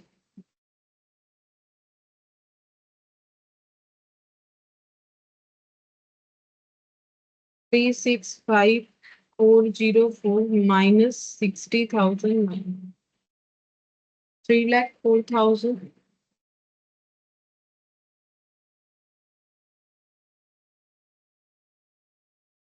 टोटल डिप्रिशिएशन 60,000। अच्छा, टोटल डिप्रिशिएशन में यहाँ पर और एक चीज इंक्लूड होगा। 19 में एक एसेट परचेज हुआ है 1119 में 2 लाख का, जिसका एस्टिमेटेड यूजफुल लाइफ है, कॉस्ट 2 लाख, 1119 में परचेज हुआ है, कॉस्ट है 2 लाख, और इस पे डिप्रिशिएशन लगेगा। इसका यूजफुल लाइफ मानना है SLM मेथड में लगेगा, और 10 इयर्स मानना है, तो 20,000,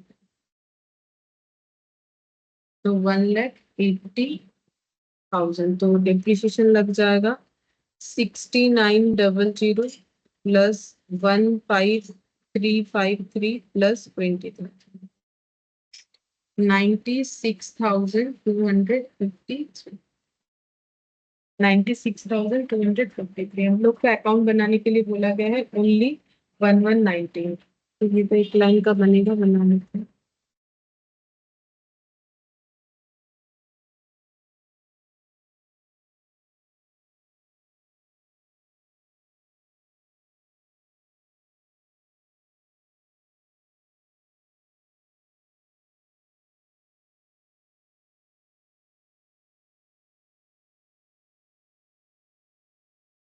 टू बैलेंस बीटी 1119 में एसेट्स का बैलेंस कितना था, तो 1119 में एक तो परचेज हुआ और बैलेंस था, ये दोनों का टोटल ये वाला 365404 प्लस 92,119।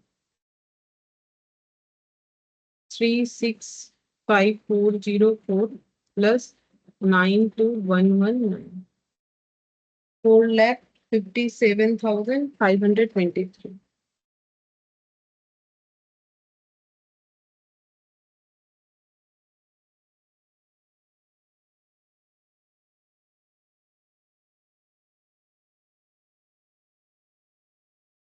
वैल्यू जो है 3,65,402।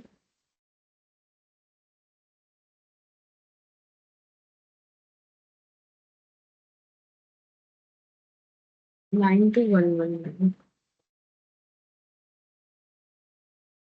और डिप्रिसिएशन लगेगा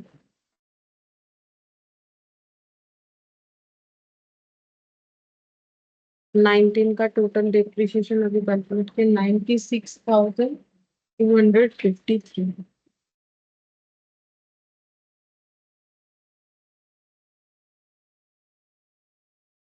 बाई बैलेंस।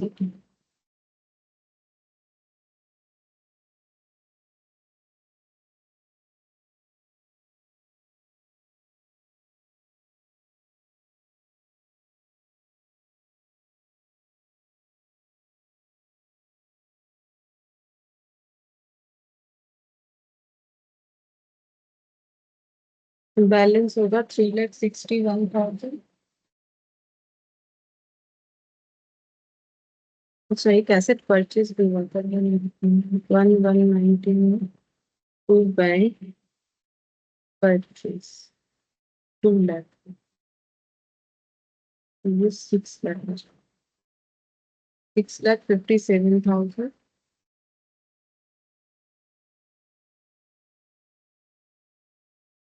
डिप्रिशिएशन तो इंक्लूड है क्योंकि वो तो वर्किंग नोट से लिया हुआ है। ठीक है, तो ये यहाँ पर हो जाएगा, बैलेंस अलग आ जाएगा तो यहाँ पर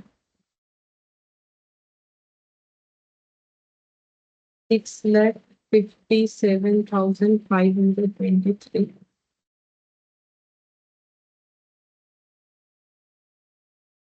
minus 96,250, 5,61,200।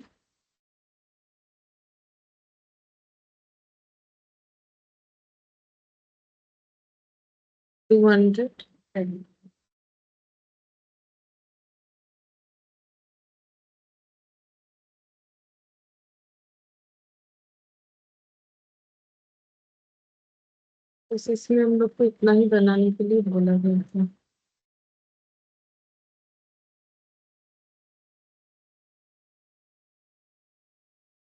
Illustration 11. A machine costing 6 lakh is depreciated on straight line basis, assuming 10 years working life and nil residual value for 3 years. The estimated of remaining useful life after 3 years was reassessed at 5 year. Calculate depreciation for the 4th year.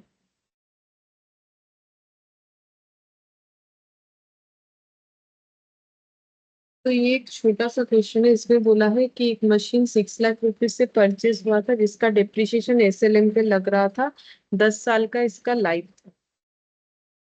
तो cost है 6 lakh, life 10 years, crack 0, depreciation on SLM. ये information given है, date wait कुछ भी नहीं दिया हुआ है। डेप्रिशिएशन लगा है 3 साल, इस तरीके से एस्टिमेटेड ऑफ रिमेनिंग, उसके बाद remaining useful life after third year was reassessed at 5 year. तो आफ्टर थर्ड ईयर लाइफ का रीअसेस किया गया है, जो कि है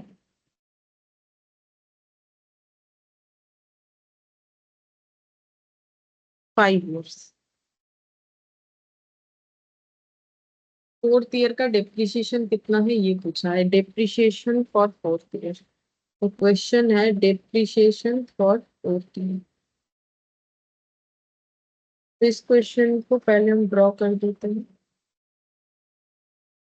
पहले 3 साल डेप्रिसिएशन जो है वो एसएलएम पे लगा है।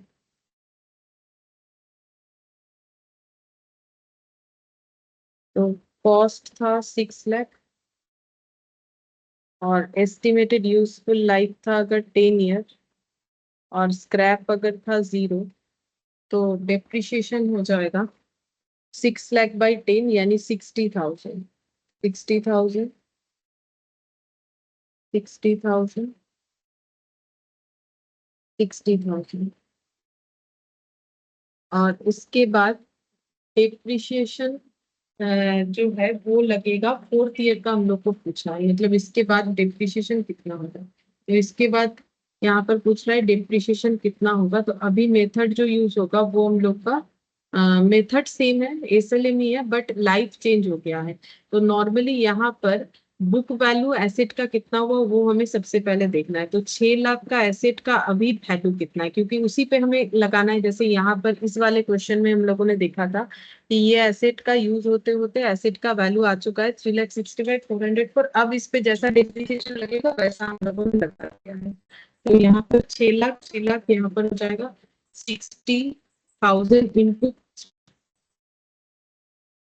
तो 1,80,000 माइनस हो जाने से बुक वैल्यू हो जाएगा 4,20,000। अब इस पे डेप्रिसिएशन लगाना है। तो स्क्रैप तो 0 है इस जगह पे, और एस्टिमेटेड यूजफुल लाइफ बच रहा है हम लोग का 10 - 3 7 ईयर्स होना चाहिए, बट रीएसेस करके, बट आफ्टर रीएसेस ये 5 ईयर्स है। ठीक है, तो डिवाइडेड बाय 4,20,000 डिवाइडेड बाय 5 हो जाएगा, डिप्रिसिएशन निकलेगा 4,20,000 डिवाइडेड बाय 5 करके, यानी 84,000 पर एनम। ये हो जाएगा हम लोग का डिप्रिसिएशन का। यही आंसर होगा depreciation for fourth year. Depreciation for fourth year 84,000। अब इस चीज को थोड़ा सा जो है अरेंज करके लिखना पड़ेगा। तो अगर हम लोग, ये तो हो गया ड्रॉ करके सिंपल तरीके से, लेकिन इसका प्रेजेंटेशन कैसे होगा वो हम बता देते। पहले हम लोग निकालेंगे depreciation per annum on SLM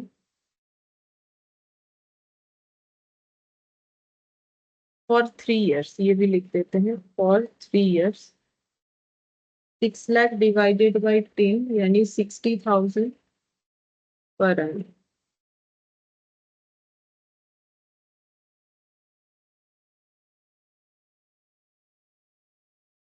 अच्छा, पहले ये लिख दिया depreciation per annum on SLM इतना, depreciation for 3 years, therefore depreciation for 3 years 60,000 into 3, 1,80,000। फिर book value of asset at the end of third year,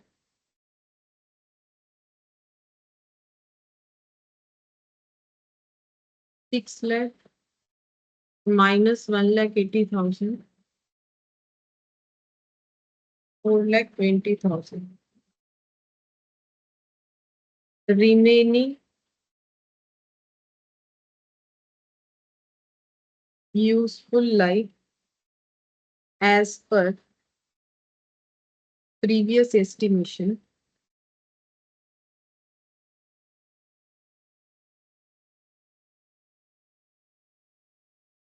60,000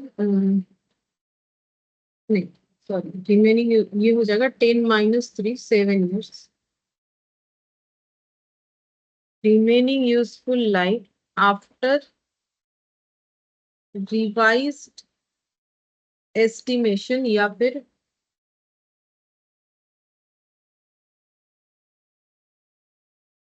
reassess ऐसे लिख सकते हैं 5 years. तो depreciation per annum 4,20,000 divided by 5, 84,000 per annum.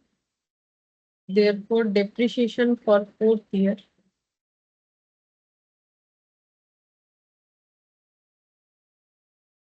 84. आसान है, बस प्रेजेंटेशन करने में तो टाइम लगा, बट ड्रॉ करके देखने से तो बहुत ही जल्दी ही हो जाएगा. 11 के बाद question number 12.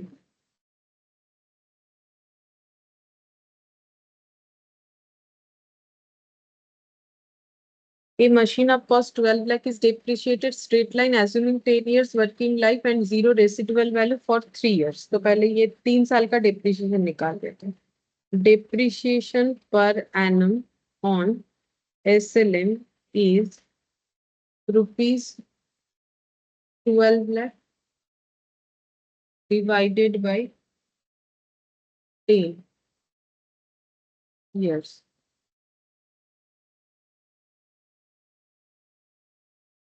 1,20,000 per annum.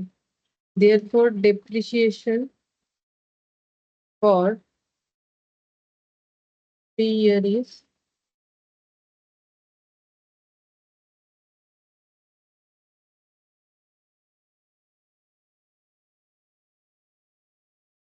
3,60,000. Therefore, book value after 3 years 12 lakh minus 3,60,000.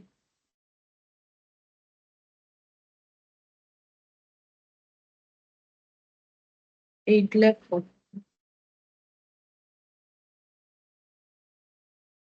8 lakh 40. उसके बाद at the end of 3rd year the machine was revalued upward by 60,000. तो मशीन का रिवैल्यूएशन हुआ है, तो after upward revaluation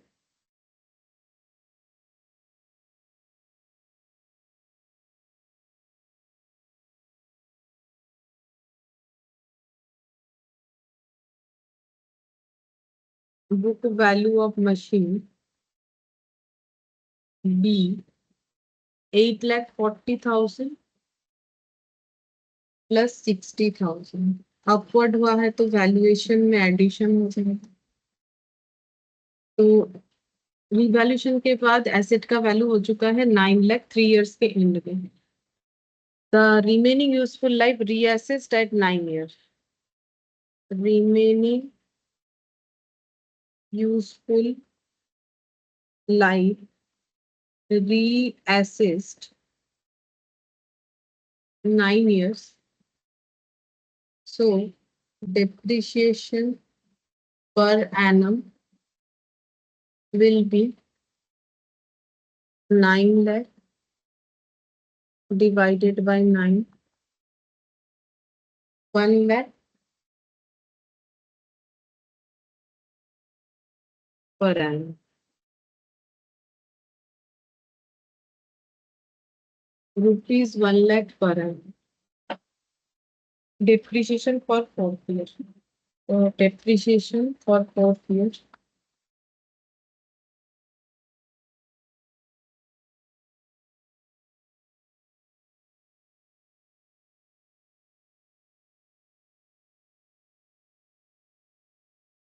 Rupees 1 lakh per annum.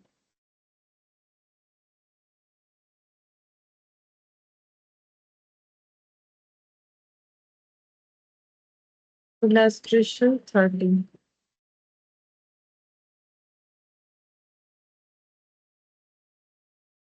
Kumar R&D company registered a patent. The patent meets the criteria of an intangible asset. तो patent एक जो है intangible fixed asset होता है. पेटेंट नॉर्मली कोई कुछ इन्वेंशन करता है तो वो सिर्फ उसको वही यूज करे, कोई और यूज ना करे, उसके लिए पेटेंट बनवाया जा सकता है. एक सर्टिफिकेट जैसा होता है. तो अगर हम लोग कोई और उस चीज को यूज करता है तो उस पर कोर्ट केस कर सकते हैं हम लोग, अगर हमारे पास पेटेंट है. मतलब पेटेंट करने का मतलब हो गया कि हम लोग के अलावा वो इन्वेंशन कोई और यूज नहीं कर सकता है.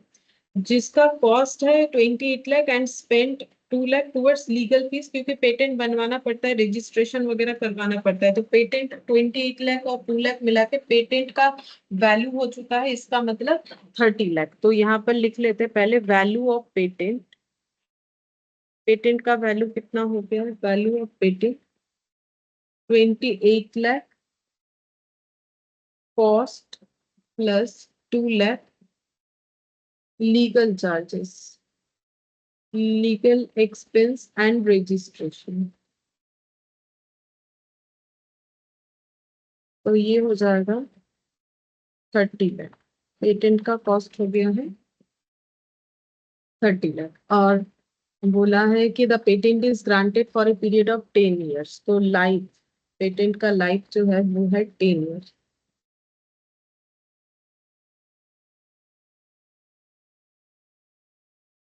The books are closed on 31st December every year. Show the patent account and amortization account. Amortization का मतलब depreciation होता है. Intangible asset पे जब depreciation लगता है तो उसको amortization बोला जाता है. जैसे माइंस वगैरह वाला था, मतलब नेचुरल रिसोर्सेज का डिप्रिशिएशन होता है तो हम लोग उसे डिप्लेशन बोलते हैं. वैसे यहाँ पर इंटेंजिबल एसेट का डिप्रिशिएशन होता है तो उसे एमोटाइजेशन बोलते हैं. एमोटाइजेशन अकाउंट बनाना है 21-22. तो ये यहाँ पर डिप्रिशिएशन तो एसएलएम मेथड से ही लग जाएगा. बना लेते हैं patent account.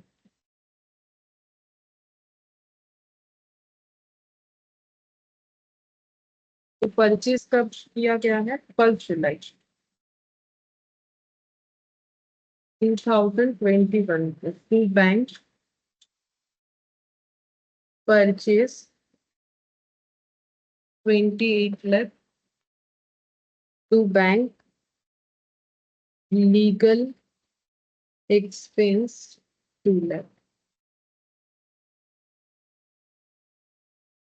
31st December 21 by amortisation. Depreciation की जगह लिखना है. तो 30 लाख पे 30 लाख इंटू जुलाई अगस्त सितंबर अक्टूबर नवंबर दिसंबर, 6 मंथ्स का लग जाएगा. 12 मंथ्स के लिए किसी तरीके का स्क्रैप वैल्यू नहीं है, मतलब 1,50,000. तो बैलेंस बच जाएगा 30 लाख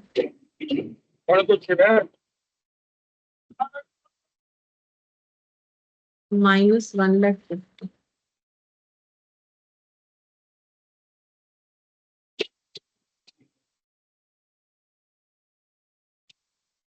30 लाख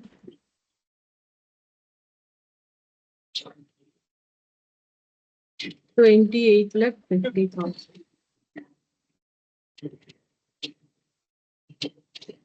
ये ब्रॉट डाउन हो जाएगा 1122 to balance BD 28,50,000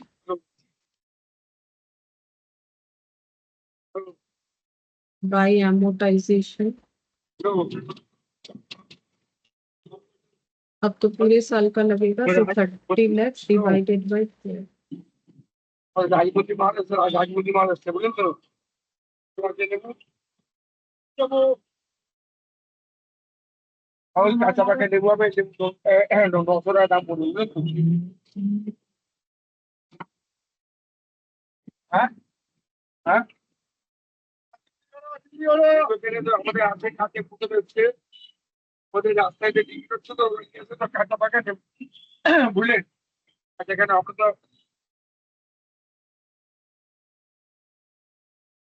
30 lakh divided by 10 years. तो यहाँ पर भी 30 lakh divided by 10 years 3 lakh का 6/12 है। तो यहाँ पर भी उसी तरीके से कुछ और यहाँ पर क्योंकि एसएलएम है तो original cost minus scrap 0 divided by estimated useful life. तो पर एनम 3 लाख, 3 लाख का 6 मंथ्स का हो जाएगा 6/12। तो यहाँ पर पूरे 1 साल का 3 लाख। तो बाई बैलेंस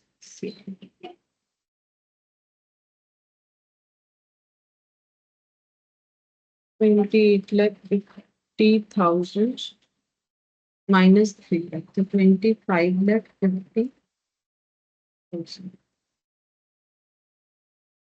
और एक एमोटाइजेशन अकाउंट बना के दिखा देते, डेप्रिसिएशन जैसा ही।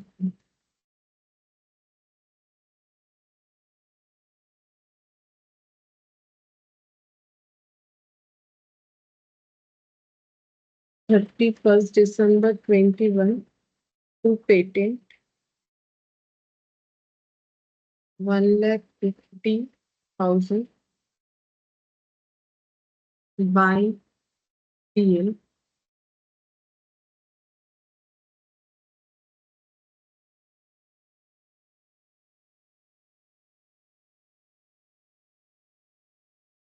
December 31, 2022 to patent 3 lakh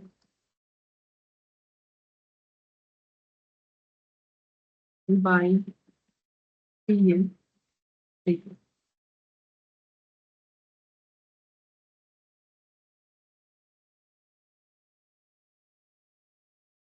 बस इतना ही था इसमें, एमोटाइजेशन और पेटेंट।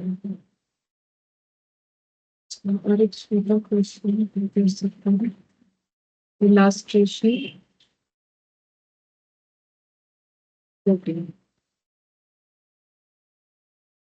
बोला है prime streaming company acquired the streaming rights of A movie for 18 lakh. तो वो स्ट्रीमिंग राइट्स होता है मतलब कि कौन से चैनल पे जो है कौन सा मूवी दिख सकता है, तो वो लोग वो राइट्स परचेज कर रहे हैं। तो राइट्स परचेज किया है मूवी के लिए 18 लाख देके with the contract duration of streaming period being 10 years. तो 10 साल का कॉन्ट्रैक्ट हुआ है। तो एस्टिमेटेड यूजफुल लाइफ मतलब इस राइट्स का यूज 10 साल तक कर सकता है। The beginning of 4th year based on the decline viewership, prime streaming company decided to stream the movie only for the next 5 years। क्योंकि उतना खास कुछ रिस्पॉन्स नहीं मिला, तो 10 साल के जगह ये लोग चाहते हैं कि और नेक्स्ट 5 साल ही इस स्ट्रीमिंग राइट्स को चलाएंगे। तो हम लोग को पूछा है कि amortisation for the 4th year. तो इन्होंने डिसाइड कब किया है, बिगिनिंग ऑफ 4th ईयर में, मतलब 3rd ईयर तक इन्होंने 18 लाख पे 10 ईयर्स के अकॉर्डिंग डिप्रिशिएशन लगाया है, जिसको यहाँ एमोटाइजेशन बोलेंगे क्योंकि राइट्स भी इंटेंजिबल एसेट होता है, इसको हम लोग देख नहीं सकते, टच नहीं कर सकते।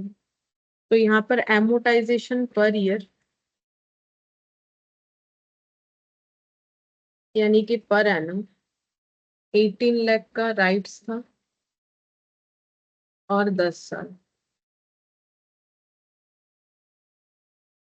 1,80,000 पर एनम।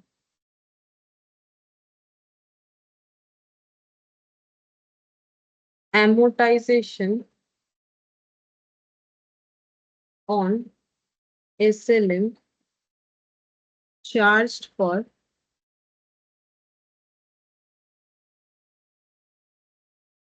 3 years 1,80,000 करके 3 साल डिप्रिशिएशन लगाने के बाद डिसाइड हुआ है कि लाइफ चेंज कर दिया जाएगा। तो ये 5,40,000 book value of streaming right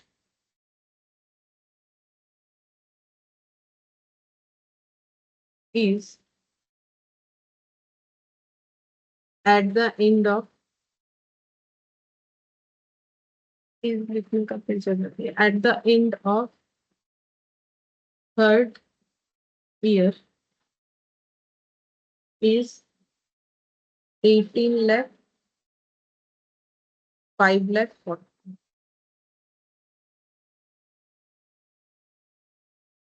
12,60,000 का अभी बुक वैल्यू बच रहा है स्ट्रीमिंग राइट्स का। अब रिमेनिंग यूजफुल लाइफ होना चाहिए, remaining useful life as per previous estimate.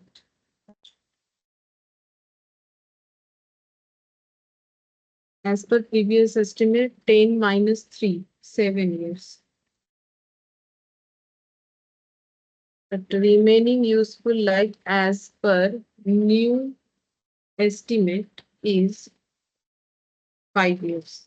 क्योंकि ये लोग और 5 साल ही स्ट्रीमिंग राइट्स का यूज करना चाहते हैं, तो amortization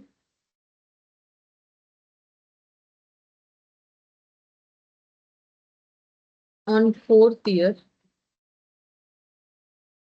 and onwards भी यही चलेगा क्योंकि SLM।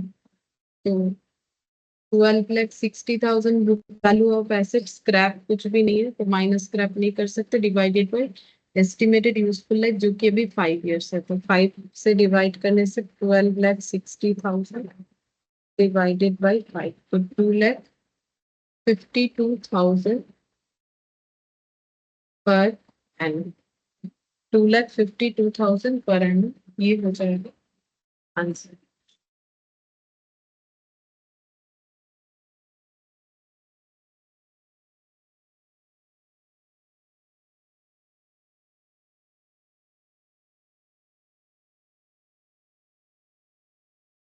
ये तो हो गया, ये तो बहुत बड़ा है, ये क्वेश्चन अभी हम लोग कंप्लीट नहीं कर सकते, 1 बाकी है, 2 कर लिया है हम लोगों ने, 3 भी हो गया था स्टार्टिंग में, 4 वाला कर सकते हैं, 4th और 5th वाला दूसरे कंसेप्ट का है, 6th आज ही किया हम लोगों ने, 4th वाला कर सकते हैं, सेम इसी कंसेप्ट पे है जो अभी हम लोग कर रहे हैं 4th number.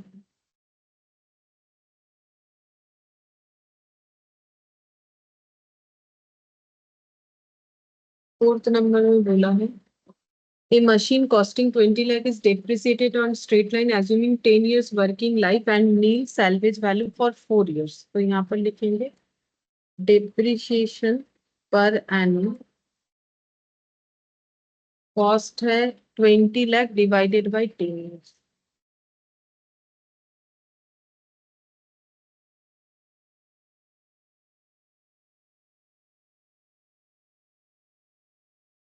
depreciation 2 lakh per annum, तो depreciation for 4 years, क्योंकि 4 years तक ऐसा ही चला है, एंड फॉर 4 years, तो depreciation फॉर 4 years हो जाएगा 2 लाख करके 4 साल यानी 8 lakh. Book value after 4 year 20 lakh minus 8 lakh, 12 lakh. ये बुक वैल्यू आ गया। Eight the end of 4th year the machine was revalued upward bye 80,000 after revaluation, after upward revaluation book value भी 12 lakh plus 80,000, 12,80,000।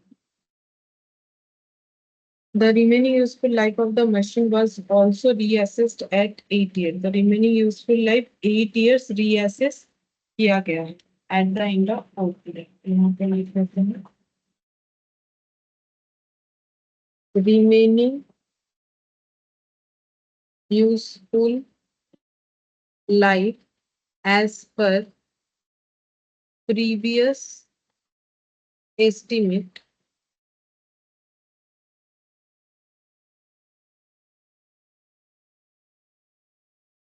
Ten minus 4, 4 साल के बाद होना चाहिए तो 6 years, बट इन्होंने ज्यादा माना है इस पर। Remaining useful life as per new estimate 8 years।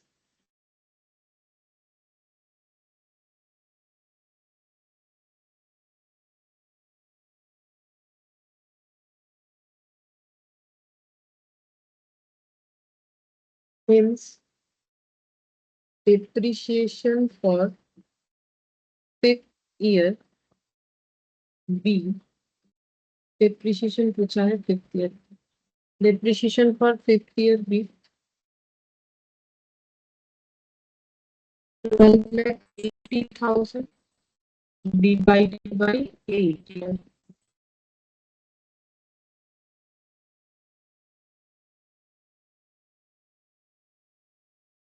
1,60,000 per annum. 1,60,000 per annum.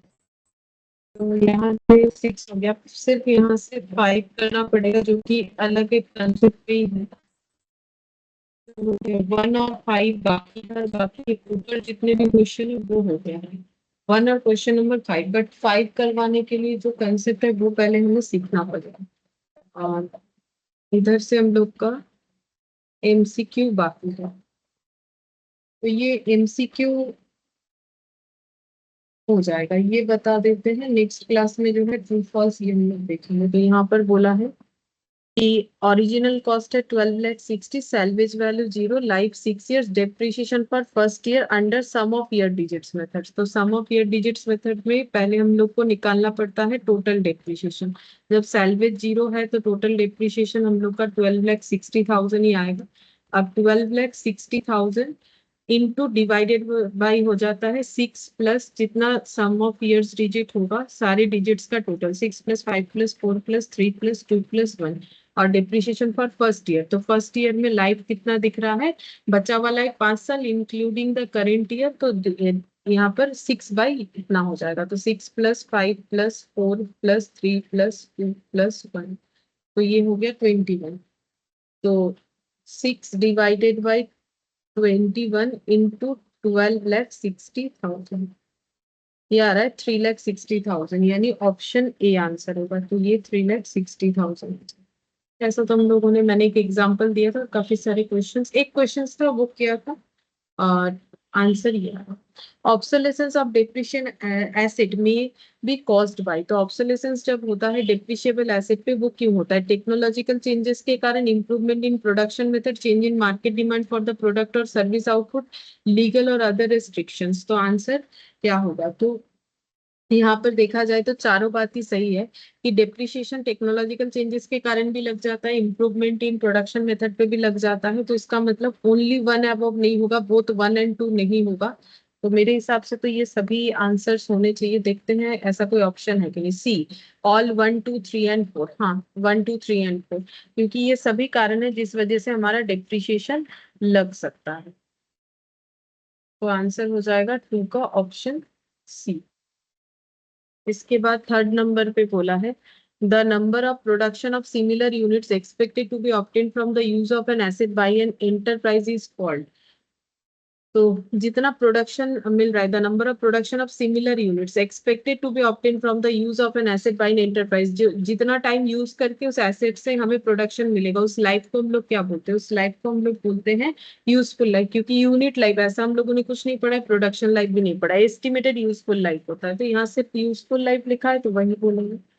Fourth number में बोला है if a concern proposes to discontinue its business from March 15 and decide to dispose of all its plants within a period of 4 months, the balance sheet as on 31st March 15 should indicate the plants at their historical cost, net realizable value, cost less depreciation value. तो अगर business ही बंद हो जाएगा तो assets के value को net realisable value पे दिखाया जाता है. मतलब मेरा एसेट मार्केट में अगर आज बिकता है, कितने में बिकेगा. नॉर्मली एसेट हमारे बुक वैल्यू पे दिखता है, जो कि कॉस्टलेस डेप्रिसिएशन होता है.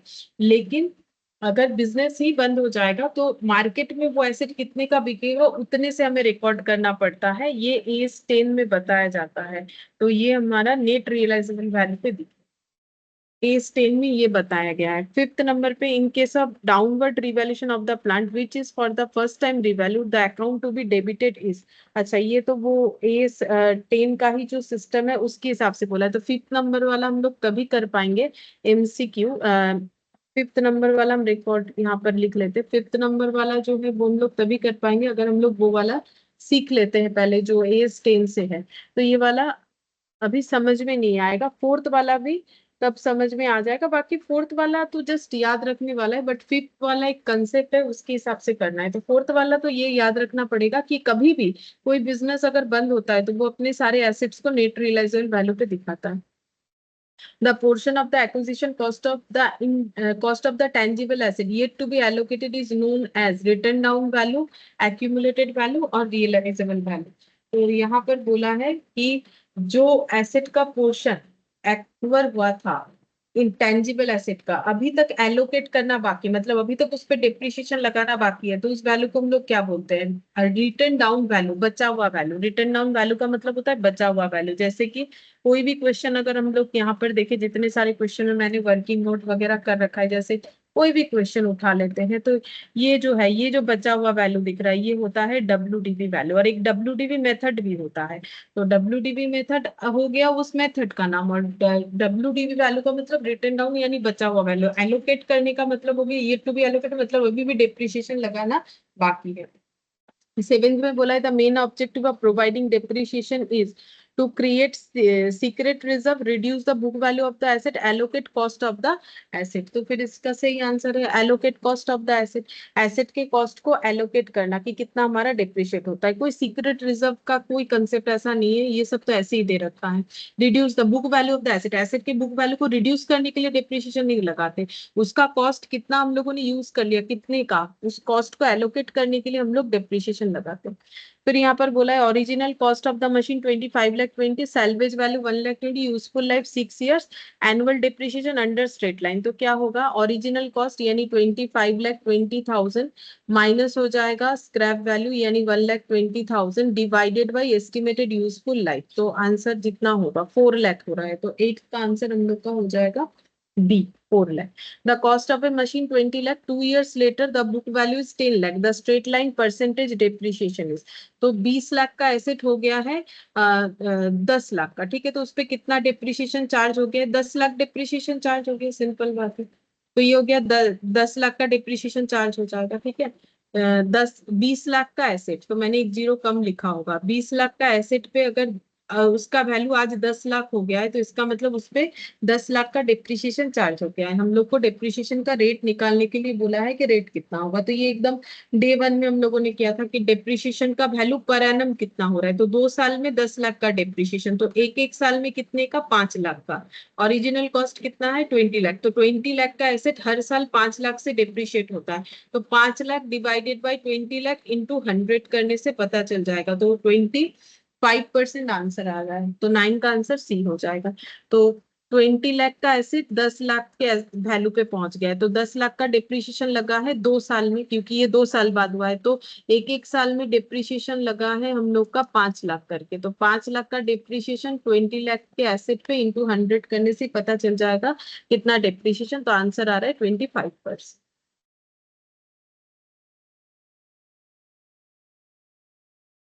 इसके बाद 10th नंबर में बोला है a machine with original cost of 10 lakh and salvage value 0 acquired on 1st April with 4 year useful life and depreciation at straight line method. It was decided to sell the machine on 1st October. What shall be the gain or loss on sale of machine? ठीक है।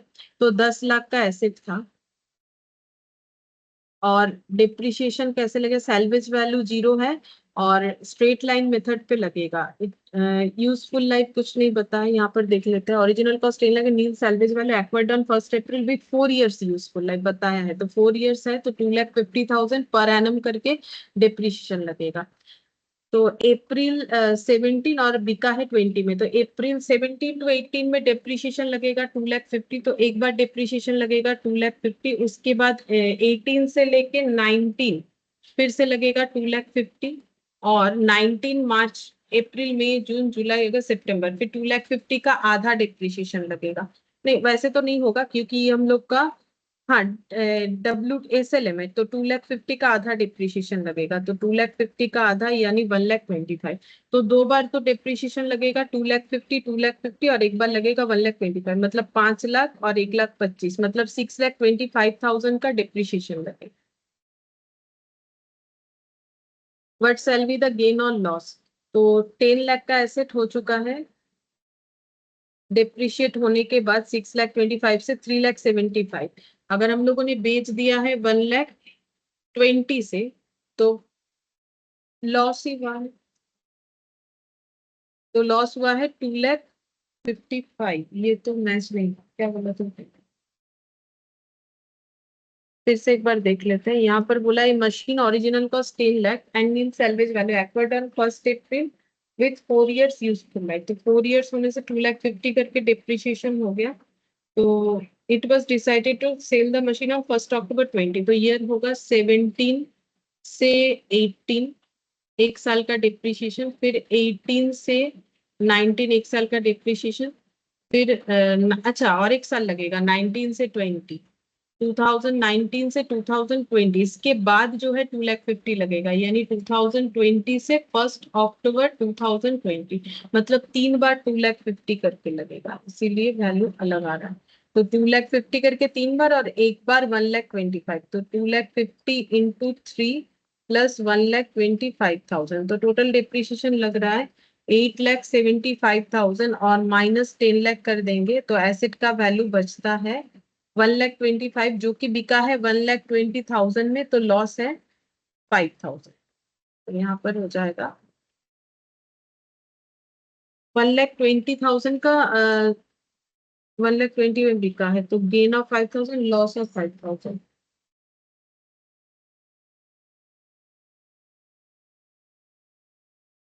₹10 lakh minus 8,75,000।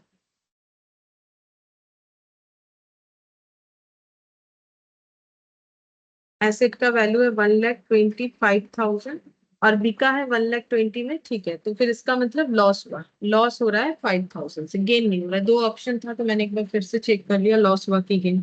तो loss हुआ है। Which of the following asset does not depreciate? Land. Land कभी भी depreciate नहीं होता है। फिर इसके बाद 12th नंबर में बोला है company purchased A machine on 1 April for 15 lakh. It is estimated that the machine will have a useful life 5 years, after which it has no salvage value. The depreciation charge during 18-19। तो हम लोग को तो SLM करना पड़ेगा, तो 15 लाख को 5 लाख से डिवाइड करने से ही पता चल जाएगा कि कितना करके डिप्रिशिएशन होगा। 3 लाख, 3 लाख करके डिप्रिशिएशन हो जाएगा। सी हो जाएगा आंसर, 3 लाख पर एनम करके। 15 लाख का एसेट है, 5 years एस्टिमेटेड यूजफुल लाइफ है। तो एसएलएम का डिटेल्स बोला है, तो एसएलएम में original cost minus scrap value जो कि 0 है यहाँ पर, divided by estimated useful life. फिर यहाँ पर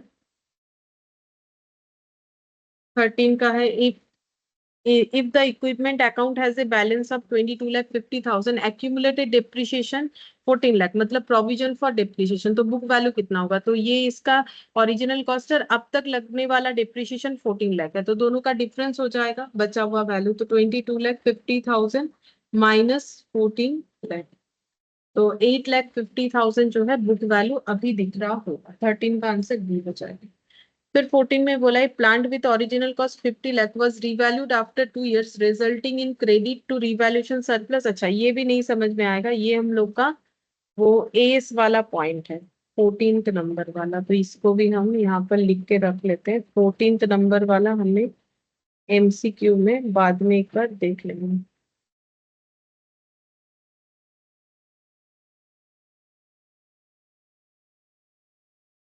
तो यहाँ पर 14 तक ही है, ठीक है। और शायद इसमें 3 एमसीक्यू है, वो यहाँ पर नहीं लिया मैंने, ठीक है। तो ये नेक्स्ट दिन इसमें ऐड कर देंगे, तो वो भी हम लोग को देखना पड़ेगा। हम उसको भी यहाँ रिकॉर्ड कर लेते हैं एक बार। 15, 16 और 17, ये 6 एमसीक्यू हमें और भी करना पड़ेगा, लेकिन पहले वो कंसेप्ट सीख लेंगे उसके बाद। तो एमसीक्यूज में ये 6 पॉइंट बाकी है, ट्रू फॉल्स बाकी है, एक प्रैक्टिकल क्वेश्चन 1 और एक कंसेप्ट वाला जो है AS 10 वाला वो बाकी। ठीक है, आज हम लोग